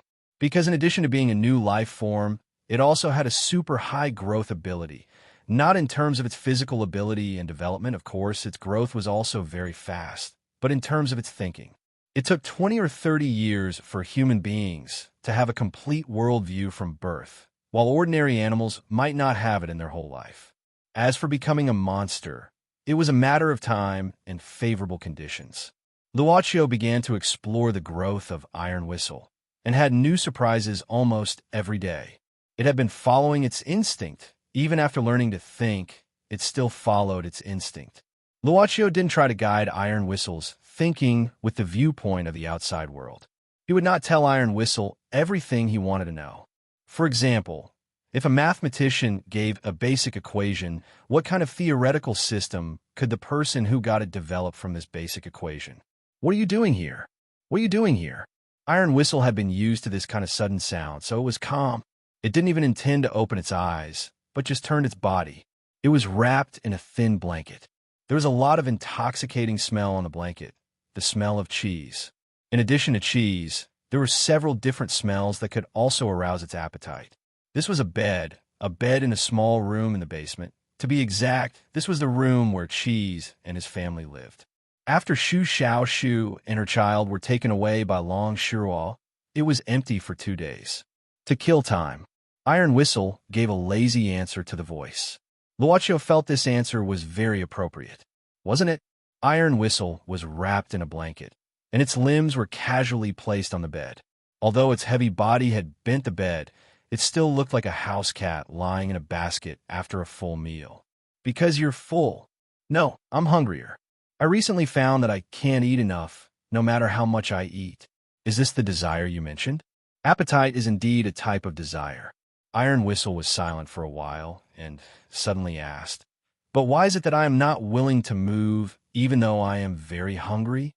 I know very well that I want to eat cheese, but I don't know why, staying in this place, I can endure this kind of, you said pain? Here." Luaccio sounded a little surprised. Crack. Iron Whistle opened his eyes. His chameleon-like eyes rolled a few times. Suddenly, he said, "It's a very strange feeling. I know it's not good for me, but I don't want to leave. But I know I won't stay here any longer." Why? Because it's not good for me. Iron Whistle gave an answer that was closest to the nature of a living creature. Of course, I can't keep things that are not good for me. Have you ever thought that to other entities, you might be a bad thing, and they might not let you stay? Iron Whistle was obviously stunned and gave such an answer. Isn't this a very normal thing? I have to survive, and so do other creatures. They are weaker than me, so they can only let me eat them. If I am weaker than them, I will be eaten. In other words, if other entities have the ability to kill you, you won't feel angry or hate. Hate? Anger? Iron Whistle thought for a while and shook his head. I don't know. But, are you hesitating? Iron Whistle shook his head. I don't know. But now I suddenly think that if I can't stay, who can kill me? I don't want it to be Cheese. Why? Why wouldn't it be Cheese? That feeling will be very painful. I know that the thing in my body has been stopping me. No, I can't stay here anymore. Iron Whistle suddenly climbed down from the bed. The tail behind him suddenly attacked and directly hit the big bed, breaking it into 2 pieces. It suddenly let out a hissing sound and quickly crawled out of the basement. Boss Luo showed his body in the air. He glanced at the broken bed and waved his hand to restore it to its original state. Luaccio raised his head and looked at the things pasted on the wall. In the past, many families would have something like that. That is, the certificates that the children receive from school.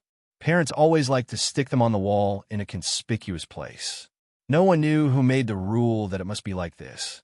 Saturday, Sunday, afternoon, sunny turned cloudy. Under the operation of a huge amount of capital, a huge and gorgeous stage was built before the broadcast of the show, and it was even completed half a day in advance. As a result, the participating singers had more time to prepare, which led to the current rehearsal. Hongguan didn't even know if he could handle a recording studio in a TV station, let alone a huge performance venue like this one in a gymnasium. How could he control this level of competition with his experience in a nightclub? Looking at one of the veteran singers who was rehearsing on the stage, Hong Guan couldn't help breaking out in cold sweat. Wasn't it too hasty to agree to Mr. Zhong's participation? But thinking of the way his wife looked at him when he mentioned this to her in the hospital, Hong Guan braced himself and came. Mr. Hong, Mr. Hong. Cheng Yin called Hong Guan's name from afar, and then walked quickly to him. Why haven't you come on the stage? Isn't it your turn? Is there any problem? Just tell me. Hong Guan thanked him for his kindness, but smiled bitterly. I'm still nervous. Then why did you come? Cheng Yin didn't show it, but said, Mr. Hong, let me tell you a piece of good news. I found the thing you asked me to find. I'll send it to you on time tomorrow. Hong Guan was surprised. In such a short time, Cheng Yin said proudly, Mr. Hong, don't underestimate the strength of our Feiyun entertainment.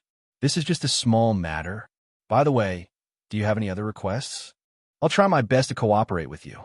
Hong Guan took a deep breath, shaking his head. No, I'd better go to rehearse. I have to pass this stage. Under the watchful eyes of the veteran singers who had yet to leave, as well as the agents of several other contestants, Hong Guan walked stiffly onto the gorgeous stage.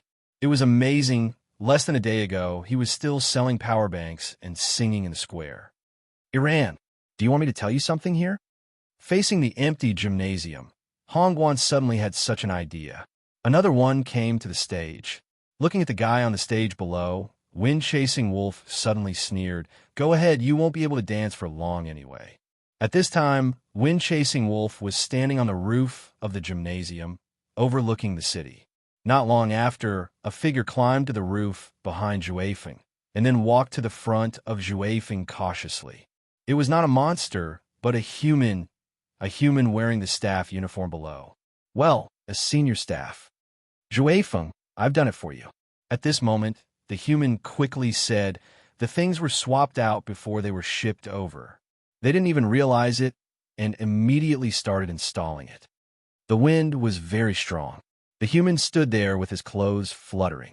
Windchaser's expressionless face suddenly showed a smile. It's been hard on you. What are you talking about? We are good friends.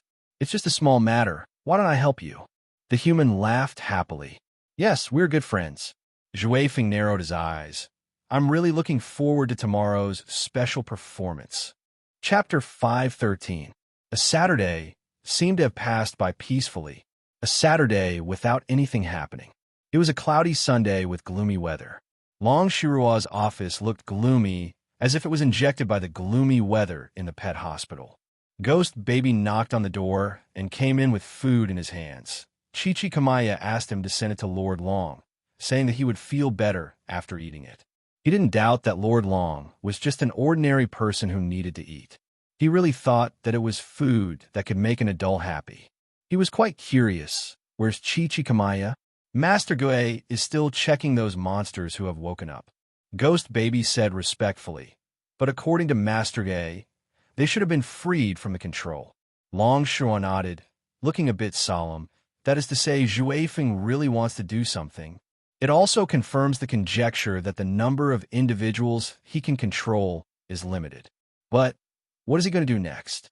Lord Long Ghost Baby said, I contacted the monsters in this city one by one according to the address book you gave me. It said that several small monsters disappeared these 2 days. But their parents didn't care too much, saying that sometimes the children would leave home for a few days when they were upset. But I suspect that these missing small monsters. What about the adult ones? Are there any that you can't contact? There are quite a few of them. Ghost Baby frowned, but I can't be sure. The whereabouts of adult monsters are always uncertain.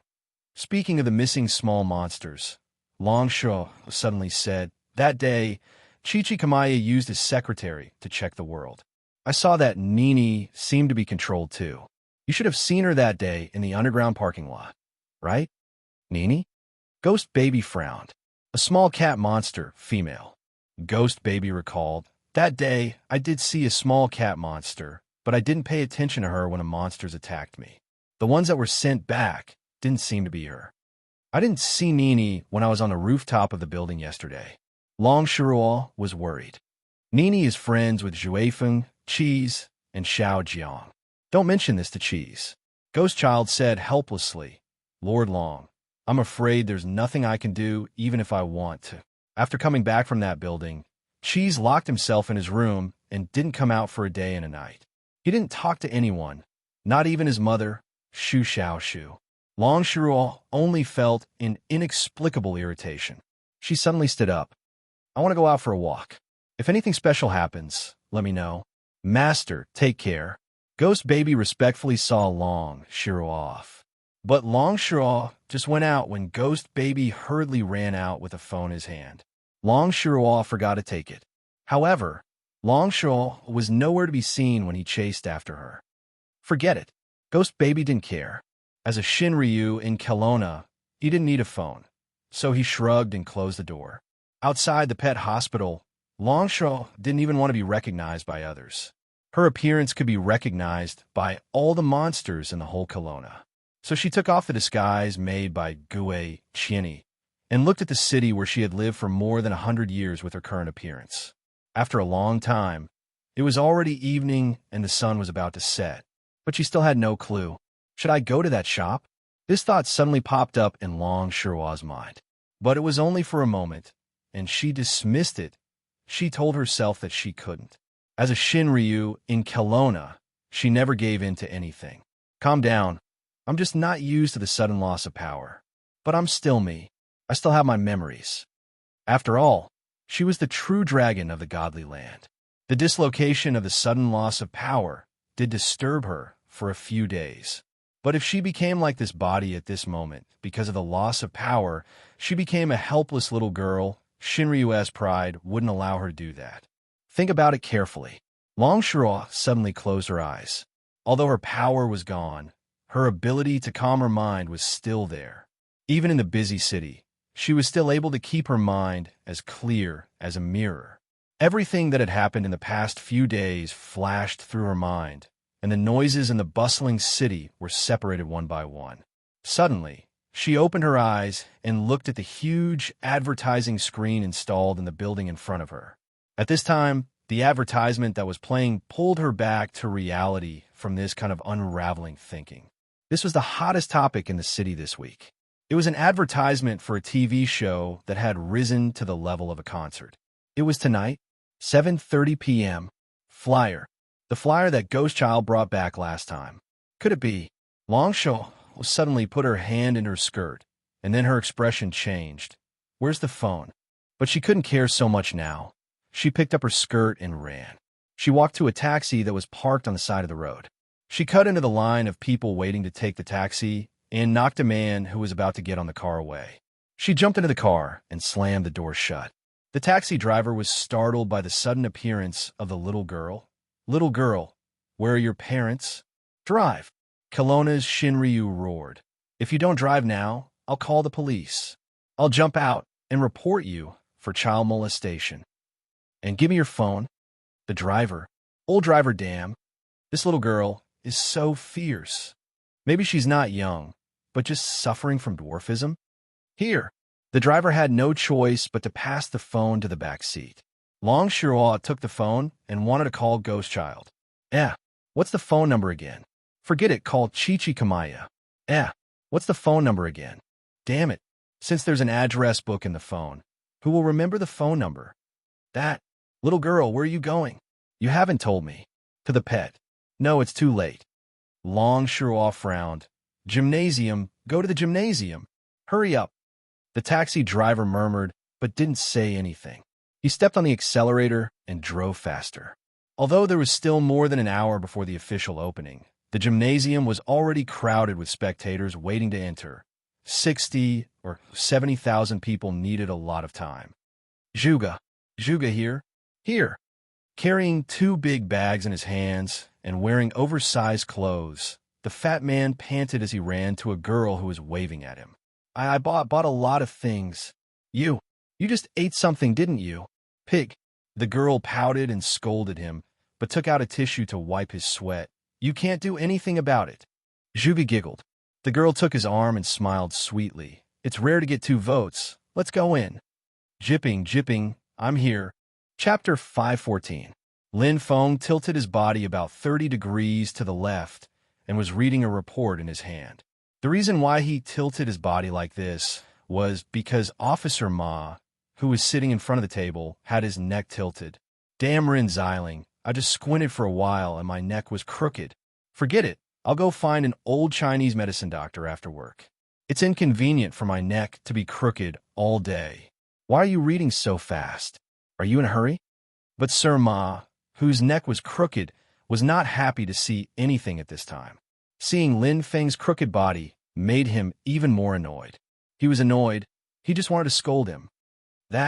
Sir Ma, I have an appointment with someone. A woman? A girlfriend? Lin Feng smiled embarrassedly, scratched his head shyly, and said, She's not my girlfriend. We're just online friends. We agreed to go to the gymnasium to watch the concert. You see, Ma Hao muttered, it seems to be a big event. A venue with 60 or 70,000 people. Sir Ma? Ma Hao waved his hand and said, Okay, you can leave the work to your colleagues outside. Go quickly, don't be late. Thank you, Sir Ma. Ma Hao rolled his eyes. After seeing Lin Feng leave, he lit a cigarette and thought about the two recent cases. The two cases were over 48 hours ago. The investigation was getting more and more difficult. Sir Ma felt more and more irritated. He simply packed up his things and left the office to find a doctor. Unexpectedly, when he walked to the door of the police station, he saw two policemen, a man and a woman, a taxi driver, and a little girl pulling here. What's going on? What are you doing? Officer Ma. When a male police officer saw this, he quickly saluted and said, It's like this. This old master brought a little girl here to report a case. He said that the little girl might have been lost or had an argument with her family. But when we asked her, she couldn't say anything. She just said that we should send her to the gymnasium and that she wasn't missing or running away from home. Sir Ma was stunned. The experienced driver hurriedly said, Officer, this child suddenly ran into my car. I asked her parents, but they didn't say anything. She even said that if I didn't send her to the gymnasium, she would make a scene and say that I touched her. Heavens, this child is old enough to be my granddaughter. Can I do this kind of thing? Sir, I've been doing my job for more than 10 years. Everyone says that my character is good. Don't listen to this child's nonsense. Here, this is my evidence. Take a look. Okay. Ma Hao quickly waved his hand and glanced at the little girl who was caught by the policewoman. He found that the little girl's eyes were a little scary. What kind of weird things could happen in this day and age? Wasn't this little brat maturing too early? So Ma Hao squatted down and patted the little girl's head, saying gently, Little girl, are you in trouble? Don't you worry about telling Uncle. Uncle will help you. This person, did he touch you? Sir, I'm innocent.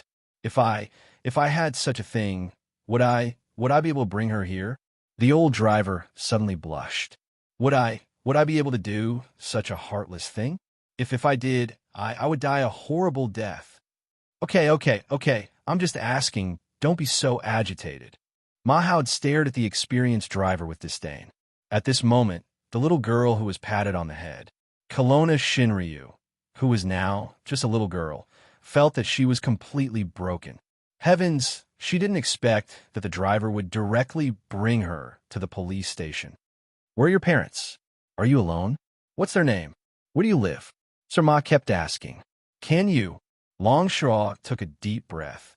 Can you not say anything and send me to the gymnasium? Gymnasium? Are your parents there? Are they working or something? Sir Ma was always very patient with children. Can you stop asking? Long Shaw was at her wit's end. Her body trembled, and she suddenly raised her head. God knew what she had experienced in these few minutes. Long Shaw blinked her big eyes and said in a childish voice, Uncle, you're so handsome. You're obviously a good person. Can you take me to the gymnasium? My grandma said she would wait for me there. She was broken. Long Shaw felt that she could get drunk later. She was broken. Heavens, I'm the true dragon of the divine land, but I have to act cute in this place? What's your grandma's name? Or we can contact her directly. Sir Ma still talked with the little girl patiently. This reminded him of the time when he was a child of this age. Those days, he was very happy. There's no need. Just send me there. I beg you, uncle, please. She was too cute. She was too cute. Sir Ma felt that his heart was about to melt. How could there be such a cute little girl in the world? Oh, well, what's your name? Ma Hao nodded and said, the police uncle needs to know your name. Long, long? Long, longer, long? Ma Hao nodded and patted Long Shua's head. Okay, uncle will take you to the gymnasium now. Don't pat my head again, Sir Ma. Are you really going to take her there? The police officer asked curiously. We can do this. Ma Hao shrugged and said, it's okay. I'm going there to see a Chinese medicine doctor. Look at my neck. It can't be crooked all day, right? Ma Hao smiled and held Long Shua's hand. Come on, Longer. Uncle will take you to your grandma. The policeman looked into the distance. Officer Ma was really overflowing with love. So, just bear with it for a while, and it will be over. Calm down, calm down. Calm down, Long Shua, you have to calm down. Kelowna Shinryu kept hypnotizing herself and finally got into the car. Unexpectedly, Ma Hao, this experienced father, seemed to be in a good mood. He hummed a little tune and slowly wiped the windshield of the car. Then, he carefully put on the seatbelt for Long. After Ma Hao put on the seatbelt for himself, he patted her little head. Long, are you hungry? Do you want to eat something first? Uncle, can we start the car? Longer's fingers, which were pressed under her skirt, were slightly bent and holding on to the leather of the front passenger seat. Ah, yes. Start the car. Sit tight. Ma Hao nodded and inserted the key to start the engine. Then he suddenly stretched his crooked neck over and said, Oh, I remember there's some chocolate here. Let me get it for you. Ah, I can't take it anymore. I can't take it anymore. Longer clenched her small fists and stood up. She grabbed Sir Ma's neck with both hands and shook him hard. Let me go start the car. Okay. Let me go cough. Let me go first. Ma Hao painfully patted Longer's arm. This little girl was so fierce. It must be because of her family background. Sigh, was it because she lacked love? She said she was a grandmother. Was she a left-behind child? So, she was more irritable? So pitiful, Ma Hao calmed himself down and shook his neck. This child finally let go of him. Then, he took a deep breath and stepped on the accelerator gently. When did my neck return to normal? He didn't expect it to be fine after being shaken by this little girl. Not bad. He saved a lot of medical fees. This child, was she a little angel? Ah, she was so cute. Neon lights, night fell, and people came and went. Chung Yiran sat alone under the pedestrian bridge. He was wearing a cap that was lowered so low that it almost covered his eyes. He was also wearing sunglasses. There was a wooden guitar hanging on his body. His fingers didn't affect him from plucking strings, because the song was very simple and didn't require any skills. The alley in front of him, used to carry the wooden guitar, was open. There were a few coins and some notes, 1 yuan. The only 5 yuan note was given to him by an old lady who passed by not long ago. They were just passing by and didn't stop to listen. They simply left the money and hurried away. No one listened. No one knew that he had been singing here for the whole afternoon. Chung Yiran's voice was a little hoarse. He sang one song after another without stopping. He was a little nervous at the beginning, but now he was singing numbly. He sang again, Blue Lotus Lost. No one stopped. He hoped that someone would stop, but no one stopped. Sure enough, after losing the guitar, he couldn't move anyone, even if his voice was hoarse and he sang with his heart. Even if the song was simple, his fingers were already numb from the pain after a whole afternoon. But why was he still here? Chung Yiran thought that he should be used to this kind of situation. Didn't he and Hongguan experience a lot when they were in Ho-Hai and Sanlitun? Guani, during this period of time, did he feel the same when he was alone at the square? Are you also hoping that someone will stop? Chung Yiran stopped singing for the whole afternoon. He looked at the time. The competition was about to start. He packed up the things here silently. At first, he thought that he would be enlightened if he returned to his original state. But it was useless. After half a day, he still didn't gain anything. He just felt more and more confused. It's me. Can you call a car and send me there? Chung Yiran called Chung Yun. I'm at Huansher East Road. Okay, I'll wait. Thank you. Manager Chung. Let's go and see Hongwan's performance. Chung Iran took a deep breath, glancing at the screen of the building in front, the advertisement. Unexpectedly, his phone rang. Chung Iran gave a start, finding it was a strange call. He frowned and chose to answer it. Hello, is anyone there? Who are you? Chung Iran wasn't sure, but he seemed to have heard this voice before. Yes, I'm Yudan Xiang. Fishball. Chung. Chung Iran gave a start. It's me, the boss who sells fishball noodles. Is it you? You said something about Beisher last time. I met him. Chapter 515. If they look back at the club, they would find that during this period of time, Tainzi, the rookie of the club, often left early and returned late at night. He was even more mysterious than the club's boss Luo, as if he had joined some mysterious cultivation class. Of course, Boss Luo didn't care much about the whereabouts of the employees. In fact, only Tainzi would come back often. Black Soul number 18 had been out for a long time and hadn't returned. Of course, Boss Luo didn't care much about this. He gave more freedom to the Black Soul envoys than his predecessor. Tainzi, it's rare that you didn't go out today. Luochio looked at Tainzi, who had been sitting in the hall for a while eating the cheesecake made by Miss Maid, and smiled. Well, Tainzi's eyes turned, and then said quickly, I've thought it through. I want to stay with Master and listen to Master's teachings. Luochio took the napkin from Yu Yi and said after wiping his lips, Tainzi, when did you become so studious? I'm doing this for upwards, ho. Aha, Tainzi said with his head held high. I can't always be a burden. So I need to improve myself. I see. Luochio nodded, as if he was very happy to hear Tainzi's words. But he suddenly shook his head and said, But it's a pity that I have to go out with Yu Yi later. Tainzi's eyes lit up, but he moved his lips as if he was hit hard. It's not a pity. It's not a pity. It's just a matter of 1 or 2 days. Master, if you're busy, you have to hurry. Unexpectedly, Miss Maid said, Master, can you wait for a while? Yu Yi hasn't finished cleaning today. If that's the case. All right, let's wait. Luochio smiled and nodded in agreement. But Tainzi suddenly stood up. Yu Yi, miss. Master's matter was of utmost importance. As servants, we must do our best to cooperate, right? Oh? Tainzi, it seems that I can't refute what you just said. Miss Maid narrowed her eyes and said, So, what do you want to say? Tainzi said seriously, Yu Yi, miss, being able to accompany Master is a great honor. How could you make your Master wait? Look, why don't you leave the cleaning to me? Please accompany your Master out. Hand it over to you? Yu Yi said softly, Tainzi, you're so enthusiastic. Instead, I suddenly feel a little uneasy. This old Taoist guarantees with my head. There must be no problem. Tainzi took a deep breath and said, I will never break anything here, and I won't touch anything here. If I touch anything, I will voluntarily extend my service for 10 years. Only 10 years. Miss Maid smiled and said, You're so stingy. Then more than 10 years plus 1 day? Tainzi swallowed his saliva. Luochio smiled and said, Well, Yu Yi, don't be sarcastic. It's rare to see him so serious. I like it very much. Let's do as Tainzi said. You should relax once in a while.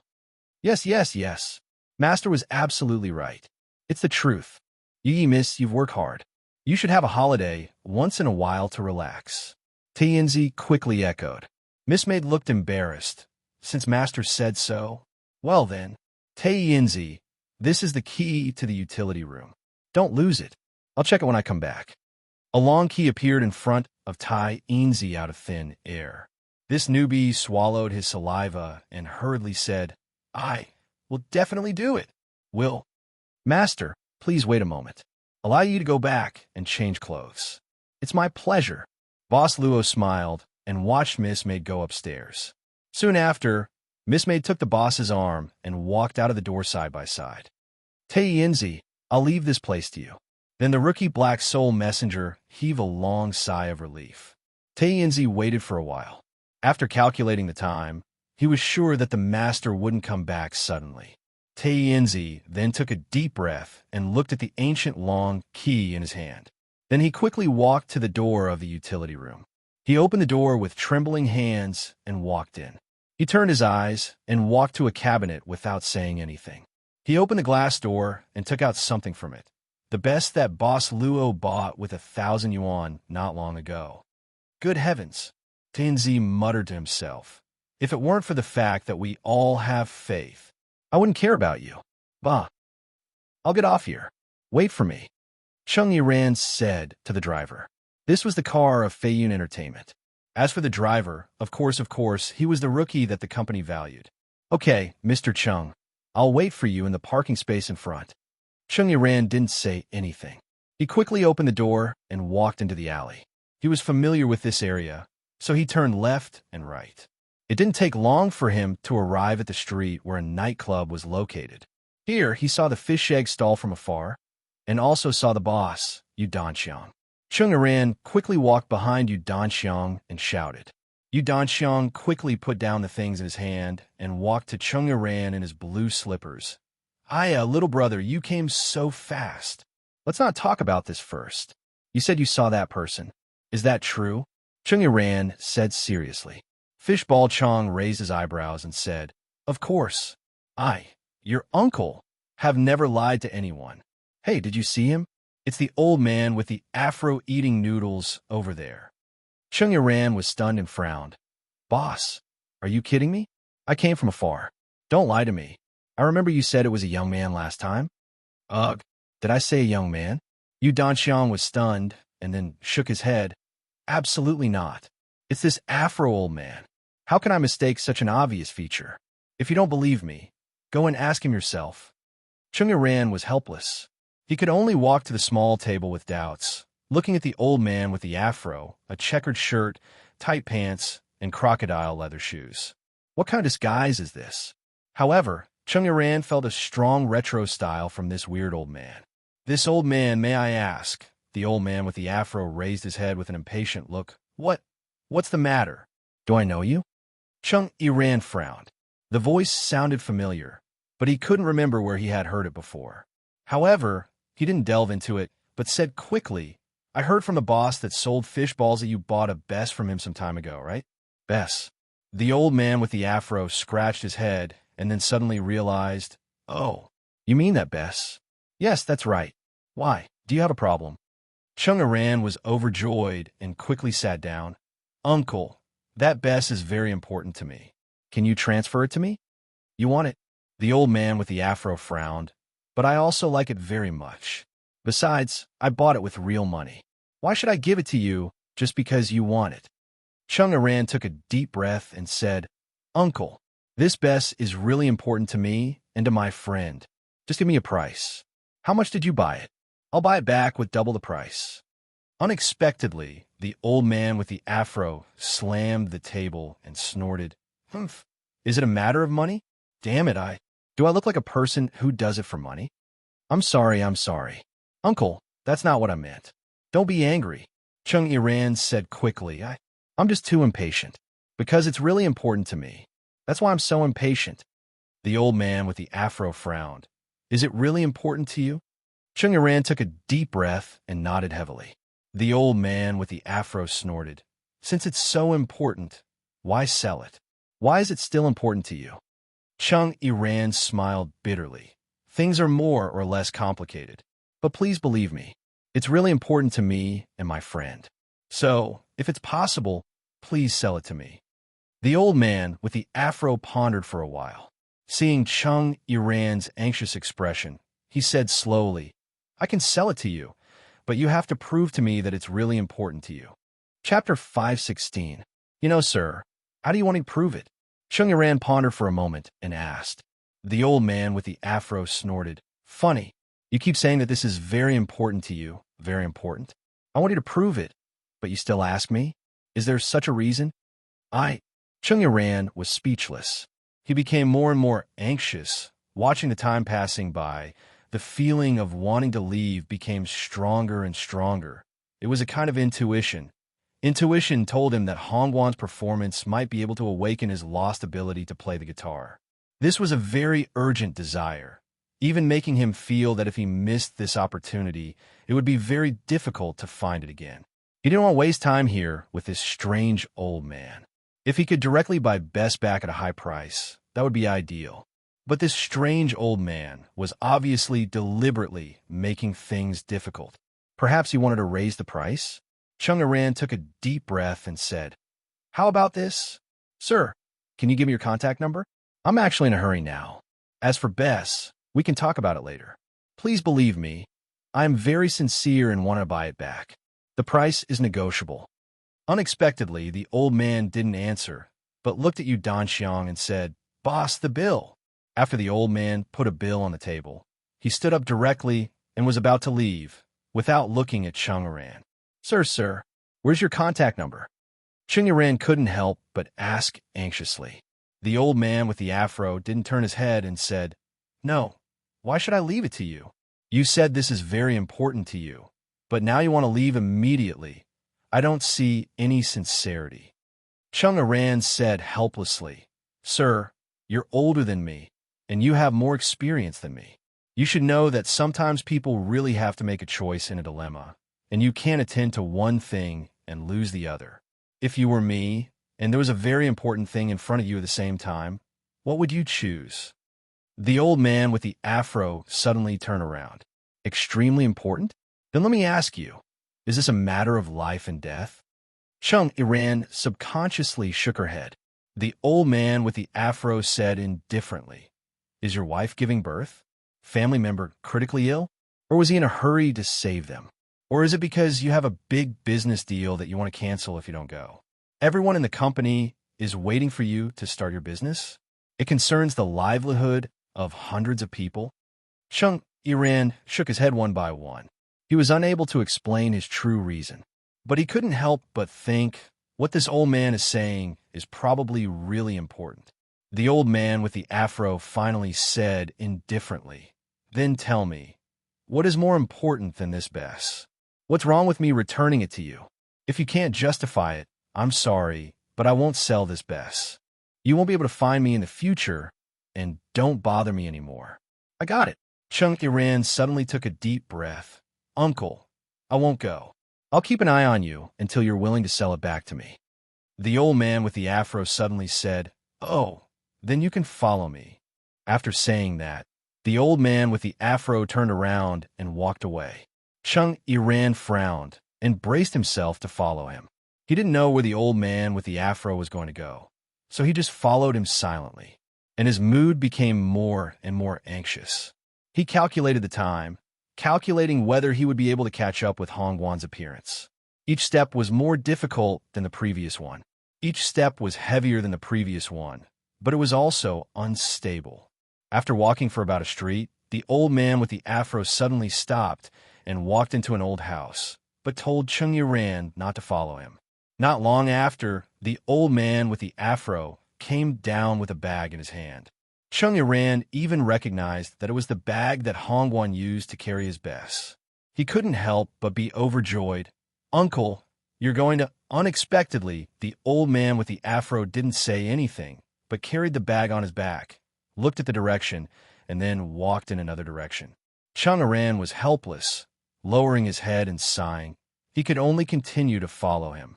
The Bess was on the old man's back, within reach. With a little strength, it seemed that he could peel it off from the old man's body. Chung Yiran considered this possibility, but at the same time, he found that the old man was walking in the opposite direction from the gymnasium. "Uncle, where are you going?" Chung Yiran quickened his pace, walking side by side with the old man. "We've been walking for a long time. You should tell me. Where are you going?" "What? You still can't let go of your important matter?" The old man with the afro said indifferently, "I didn't force you to follow me. If you feel that the other matter is more important, just go. Don't force yourself and make things difficult for me." I didn't mean that." Chung Yiran sighed, continuing to follow him.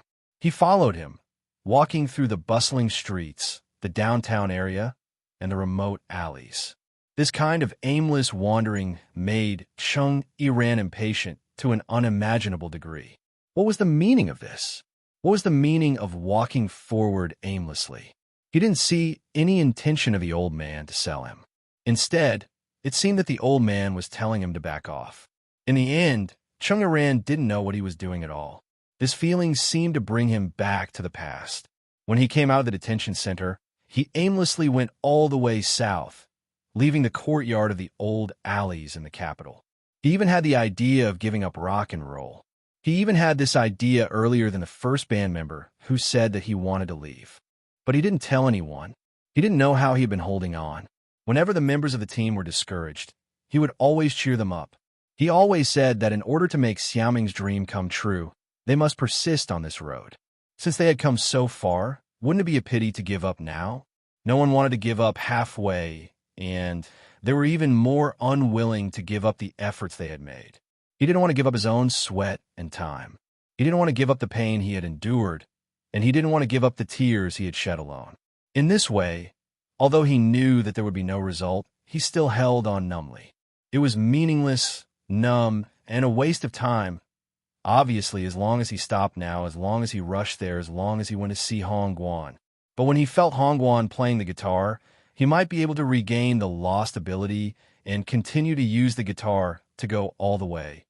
Those who held on and pursued at that time could be obtained with this guitar. Obviously, it was better to give up. There was still time. There was still time. If he stopped here, Hong Guan didn't know that he had found it. If he didn't know, he might not blame him. Suddenly, he stopped. But it was the old man with the afro who stopped in front of him. He slowly turned around, yawned lazily, and looked at Chung Iran expressionlessly. "Uncle." Chung Iran frowned and sighed at the same time. He was about to say, "Let's stop here, I don't want it anymore." "Well, it's almost here." The old man with the afro looked around. Chung Iran found that he had followed the old man to the bridge. This was the bridge that connected the two sides of the city. At this time, the old man with the afro opened the bag on his back. Under Chung Iran's astonished gaze, he threw it out of the bridge. Below was the flowing river. Seeing the best was thrown down, Chung Iran angrily grabbed the old man's collar and roared, "You bastard! What the hell are you doing? What the hell do you want? Didn't you say that it was very important to you? Then why don't you go and find it?" The old man with the afro said indifferently, "If you can find it, it's yours." "Are you kidding me?" Chung Iran clenched his fists. "How big is this river? How can I find it?" "Hit me if you want." The old man said casually, "During the time you hit me, it may go further." "Ah!" Chung Iran roared. His clenched fists were hard to the limit. He raised them high, but released them at the moment of hitting the old man. Instead, he pushed the old man to the ground. Chung Iran turned around and rushed to the railing of the bridge, crossing over the railing. He jumped down. What am I doing? But no matter what, since I've jumped down, I'll find it. In the water, Chung Iran, who had lost consciousness due to the dizziness caused by the fall, suddenly exhaled. He moved his arms crazily and floated to the surface of the water. Chung Iran was not a good swimmer. His physical strength did not allow him to find the thing in the river as if he was walking on flat ground. It was impossible to find it. Such a heavy thing should have sunk into the water long ago. He should have thought of this. The thing had sunk to the bottom. He should have thought of this long ago. But why did he jump down? He did not look back. But in the end, he sank into the dark river. This time, he did not have the strength to swim up. "It's over, it's over." "Hey, wake up, wake up, idiot, wake up." Cough. His throat seemed to have been ravaged by something. His nasal cavity was even more uncomfortable. He felt even more shivering. His whole body was soaked. Chung Iran tried to open his eyes. He tried to open a small gap. He only saw a mess of messy hair. This old man's hair had been soaked by the water. "Uncle, you cough, cough." Chung Iran rested for a while before sitting up. He looked at the place where he was. In front of him was the river, and above was the bridge. He was indeed at the pier under the bridge. That old man was now wringing the water stains on his clothes. "I didn't expect you would really jump down. Thank you for saving me, Uncle." Chung Iran sighed. Then he looked up at the night sky and said with a bitter smile, "I have a good brother who said I often made stupid mistakes." Actually, he was right. The old man didn't look back. He said indifferently, "What? You don't blame me for throwing it away?" Chung Iran gave a start. Then he smiled and lowered his head, saying softly, "Just throw it away. Just Just when I thought I was going to die, I realized that maybe I should have thrown it away long ago. Actually, it was me who didn't throw it away. Is that so? The old man with the afro nodded his head and put on the checkered shirt that had been wrung dry. Chung Aran now lay down. It seemed to be more comfortable. At this moment, he looked at the night sky with a calm heart. After a while, Chung Aran suddenly asked, "Uncle, what time is it now?" "It's almost 9 o'clock. It's already 9 o'clock. It seems that I can't make it." Chung Aran smiled and sighed. He didn't know why, but he felt more relaxed than before. At this moment, he didn't even want to think too much. He just wanted to lie down like this. "What? Do you still want to go to the place you just wanted to go?" No, no. Chung Aran shook his head. "I can't make it. Besides, it's good now." "Where did you want to go originally?" "The gymnasium." Chung Aran sat up with a relaxed face. He looked at the night sky and said calmly, "Speaking of which, we really went a long way, Uncle. I'll send you there." The old man suddenly said. Chung Aran gave a start. He shook his head and said, "No need. I'll sit for a while. I can go by myself later. I'm fine." "Didn't you want to go to that place?" "Yes, I did." Chung Aran's expression suddenly became complicated. Then he smiled and said, "I'm not afraid of you laughing. When I first followed you, I was counting the time. I was counting the time until I couldn't follow you anymore. I had to go, but..." He shook his head and didn't continue. "Let's go. I'll send you there." The old man pulled Chung Aran up. "It's really not necessary. Besides, I can't make it." "Uncle, you're wet. Let's go home. Don't catch a cold." "What are you talking about? You're so annoying." "The gymnasium, right? I can send you there in less than 10 minutes. 10 minutes? Uncle, are you kidding? Here is. He suddenly looked up and saw a flash of colorful light in the sky. Then he heard the roaring sound, the sound of cheering. "You've lived here for so long. Don't you know that the gymnasium is next to the East Bridge?" "Gymnasium?" Chung Aran turned around in disbelief. It had been right behind him all along. Chapter 517. In a room in the pet hospital, Chichi Kamaya was seriously looking at the beaker in front of him. The flame of the alcohol lamp was slightly raised by him to ensure that the temperature of the flame could reach the desired effect. His every movement was delicate and steady, as if he was treating a sacred work of art. Suddenly, Chichi Kamaya opened his eyes, and a cold light flashed in his eyes. He flew up and stretched out his hands from his sleeves. It was hard to imagine that the slow, old tortoise could be so fast. Chichi Kamaya shouted and picked up a pair of chopsticks from the table. His hands were as fast as lightning, and the noodles in the beaker were stirred. The golden noodles were rolled into a ball, and then suddenly lifted up. The excess moisture was wiped away in the air, and then it fell into another beaker. "Listen, Ghost Baby, to make a good instant noodle, you need to put your heart into it. You have to grasp the timing perfectly. If you add 1 minute more, the noodles will be too soft. If you add 1 minute less, the noodles will be too hard." Goei Chinny sucked the cooked noodles into his mouth and taught the Ghost Baby. Ghost Baby sighed and nodded casually. "Master Tortoise, as long as you are happy." Chichi Kamaya ate the noodles and said, "Where's Lord Long?" Master said he wanted to go out for a walk. Ghost Baby said directly, "He has been out for more than half an hour. Maybe he is annoyed." Chichi Kamaya shook his head and didn't say anything more. "By the way, do you want a bag of pickled cabbage? I will cook it for you." "Master Tortoise, I'm not in the mood. Please don't make trouble." Ghost Baby sat down and stared at Chichi Kamaya with a pair of dead fish eyes. At this moment, a strange man in a black suit suddenly came in with a hurried look. "Master Tortoise, we found a letter outside the door." "Letter? What letter?" Chichi Kamaya was stunned. "I don't know. I didn't read it." The strange man continued. "It's not addressed to anyone, just this letter." It was a white envelope with nothing written on it. Chichi Kamaya frowned and immediately opened it. He quickly glanced at it, and then his face suddenly froze. "Master Tortoise, what's written on the letter?" Ghost Baby asked curiously. Chichi Kamaya's face became even more serious as he said seriously, "I'm afraid this was sent by Juefeng. The letter said that we have to rush to South Cloud Town before 8 o'clock tonight. If we don't come, then we'll have to wait to collect the corpse." "South Cloud Town. Ghost Baby frowned. About 200 kilometers away. Why did Juefeng go there? I don't know. Chichikamaya could not help but frown, thinking about how to deal with the situation.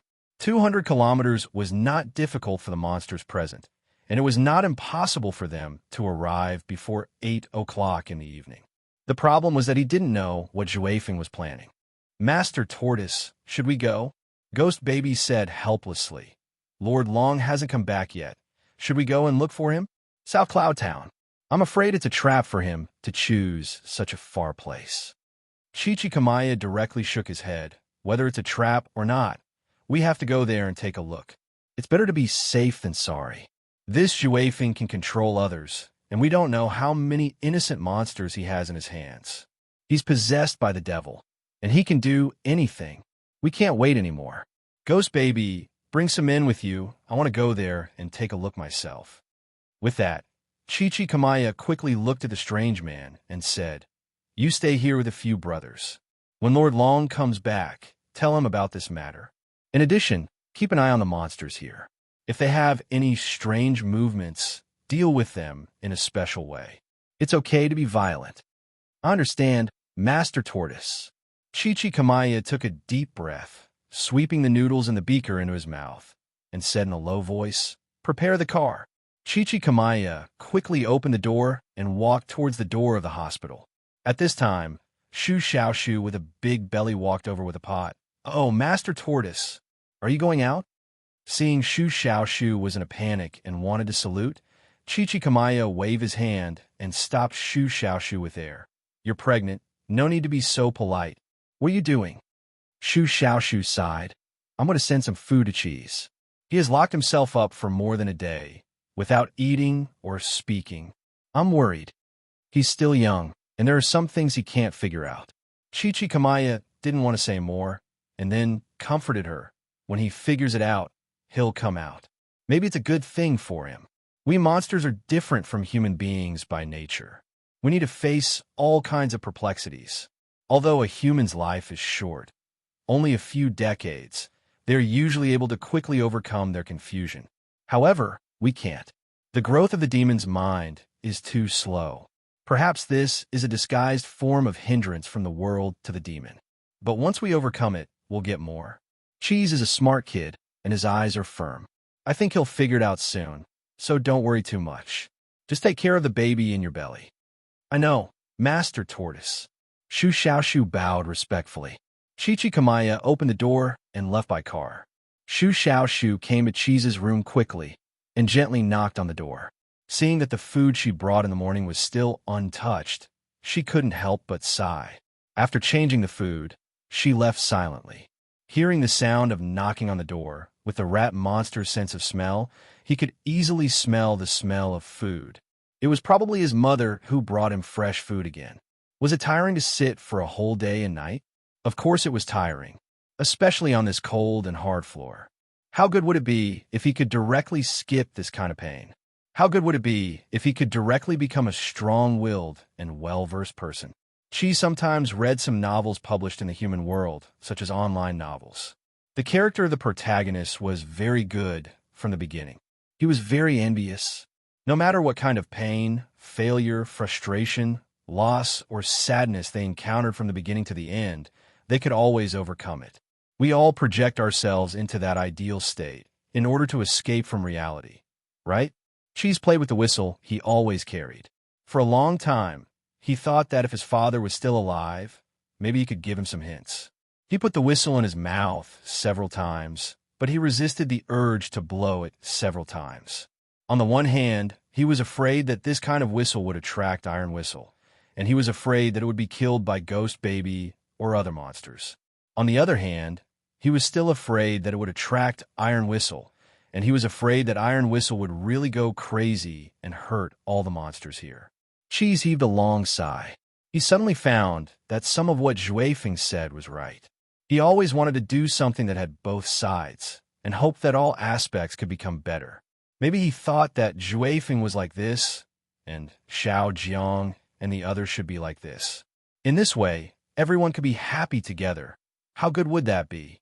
But am I forcing my will on them? Are they just forcing themselves to cooperate with me? I can't figure it out. Cheese directly lay on the ground. The cold floor couldn't calm him down. Instead, he became more and more irritable after a day of isolation. Cheese subconsciously turned his body. There was a feeling of something pressing the place where his body and the floor were close to each other. Cheese subconsciously took out something from his trouser pocket. This is an admission ticket. Nini gave it to him. Be there or be square. 07. 33 p.m. In less than half an hour, the program would officially start. Even in the lounge, one could feel the shock of 60 or 70,000 people. Through the door, Hongwan listened quietly for a long time. He kept taking deep breaths, hoping to adjust his nervous mood. Just before this, he had ended the video call with his wife. The encouraging words were still in his ears, but it was easier said than done to calm down. How did Iran calm himself down at that time? Hongwan began to be absent-minded, thinking about some irrelevant things. Suddenly, the door of the lounge was knocked. Chung Yin pushed the door and came in, asking directly, "Why are you all in a daze, Lucy? Have you finished the makeup for them?" "Yes, Manager Chung. It's all done. Absolutely no problem." "Look, aren't they handsome?" Chung Yin waved his hand. "I'm not interested in men." "Well, you all go out. I have something to talk with Hongwan." "Director Chung, what do you want to talk to me about?" When only Hongwan and Chung Yin were left, Hongwan asked first. Chung Yin shook his head, then opened the door. Hongwan saw Mr. Zhong, who he didn't know the identity of, but was sure to be a big benefactor. This young noble's aura of nobility was too strong, and he couldn't help but feel nervous. Zhong Luochun came in with a bag and handed it to Hongwan, smiling. "Iran asked me to give this to you." "This guitar." Hongwan opened it and couldn't help being stunned. He looked at Zhong Luochun confusedly. "Why, give it to me. I think he means something." Zhong Luochun smiled. "But I don't know, I just did what he asked. Maybe you will know."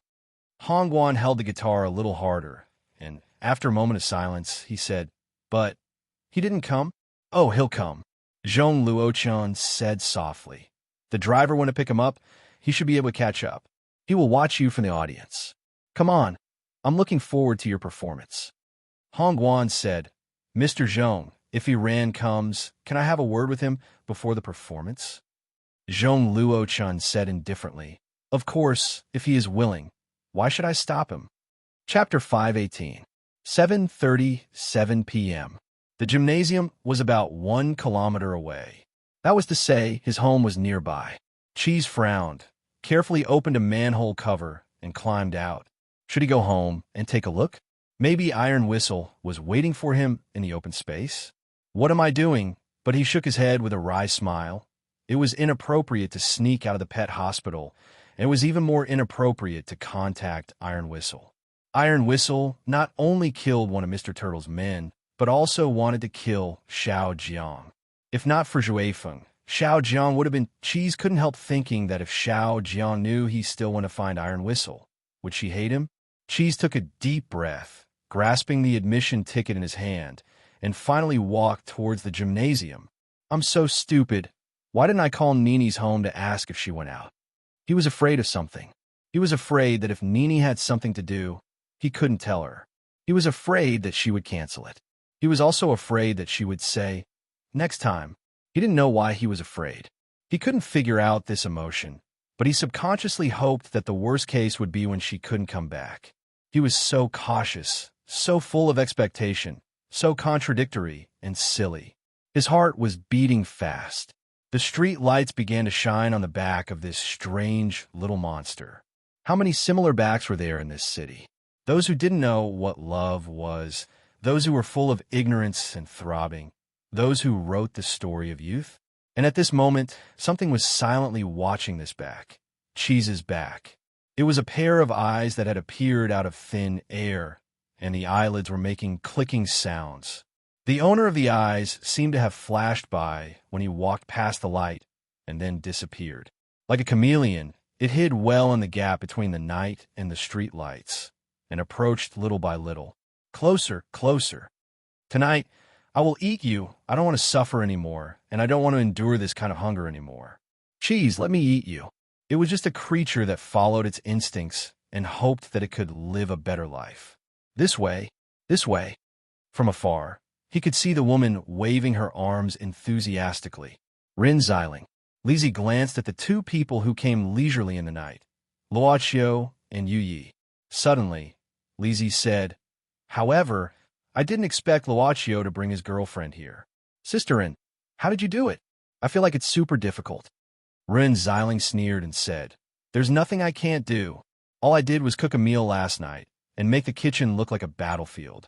I even said that I would personally cook for the next week, and this kid obediently gave in." "What submission?" Suddenly, Luochio's voice came. He had approached to the distance where he could hear their conversation. Nothing, what's wrong? Did you hear it wrong?" Rin Xiling squinted at the spotlights of the gymnasium and whistled. "Yu Yi is so beautiful tonight." "Hello, Miss Run." Miss Maid slightly nodded to Run Xiling with her hands in front of her, like a noble girl educated in the palace. "Come on, here are your tickets." Rin Xiling directly stuffed 2 tickets into Yu Ye's hands and then hurriedly pushed them. "It's about to start. You should go in quickly. The seats are in the 5th row of the VIP area. Don't get it wrong." Just when they walked 10 meters away from the entrance, Yu Yi chuckled. "Miss Rin is so enthusiastic all the time." "Really?" Luochio shook his head slightly and said indifferently, "Because she always thinks about some unnecessary things. But occasionally we have to satisfy her, otherwise it's quite troublesome." It was very unpleasant to see the kitchen like a battlefield. If it was like this for a week, it would be even more unpleasant. Well, everyone is in the gymnasium. "Sister Run, should we work?" Lizzie reminded Rin Xiling that, as the media, they still had a very important job to do tonight. "Well, I'll go in after a smoke. Let's work. Who told me to be poor?" Rin Xiling shrugged her shoulders. Lizzie observed Rin Xiling's behavior with interest. Suddenly, she turned her eyes and said with a smile, "But Sister Run, have you noticed? Luochio and Yu Yi, I really feel." "Feel what?" Lizzie took a breath slightly. "It's like a cloud meeting a breeze. Do you think your baby's son and future daughter-in-law have sexual apathy?" "Go away. I'm still waiting to hold my grandson." Rin Xiling rolled her eyes at Lizzie, but also whispered, "But it can't be? Speaking of which, this kid goes home every night? He never spends a night outside. Could it be?" Lizzie shrugged and unwrapped a lollipop. She licked the lollipop and clicked her tongue. Lizzie, who was born with some mischievous thoughts, suddenly said, "Sister Run, I used to have a folk prescription handed down from my ancestors in my hometown. It can cure sexual apathy and guarantee a 70% success rate of giving birth to a child." "Really?" Rin Xiling's eyes lit up. Lizzie nodded and said, "But the effect is a little strong.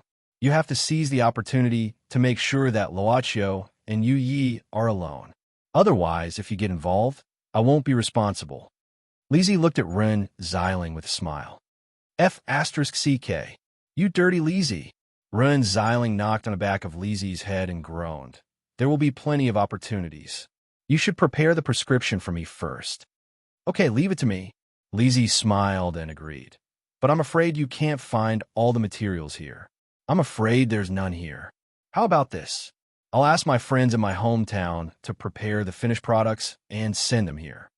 Suddenly, a light shone, and they saw a Passat slowly driving towards Rin Xiling and Lizzie. The headlights were a little dazzling, and they could barely see a figure getting off the car. "Olma, why are you here? Didn't you say that you won't come back to carry bricks?" Rin Xiling saw the person clearly. The person who got off the car was Sir Ma. Ma Hao rolled his eyes at Rin Xiling and ignored her. He walked to the other side of the car and took a little girl out. "Wow, what a cute little girl." Rin Xiling glanced at her and couldn't help but praise. "Old Ma, when did your family have such good genes? Which family is she from?" "This is Long." Ma Hao rolled his eyes and said, "The child who ran away said her grandmother was waiting for her here. I was going to see a Chinese medicine doctor after work, so I brought her here. Speaking of which, I haven't settled the score with you for bumping into my neck. Haven't you recovered?" Rin Xiling also rolled her eyes, then squatted down and patted the little girl's head. You're Longa? You're so cute. Tell me, how old are you? Don't. This child doesn't like people touching her head. She'll be angry and hit people. Mahoud quickly reminded. Something was wrong? Longhair looked at Rin Xiling and patted her head. She couldn't be more obedient. She didn't move at all. How come she didn't yell at Rin Xiling? You're ugly, so you don't want to be touched. Rin Xiling laughed at Mahoud, then directly hugged Longhair and said arrogantly, Look, you're so obedient. It must be because you look like a weird uncle. Sirma burst into tears. I also want to hug her. Damn it, how could I meet this woman? Kelowna's Shinryu's body was stiff because she knew better than anyone that this woman's existence was abnormal. Longhair even touched her own cheek subconsciously. It seemed that there was a dull pain here.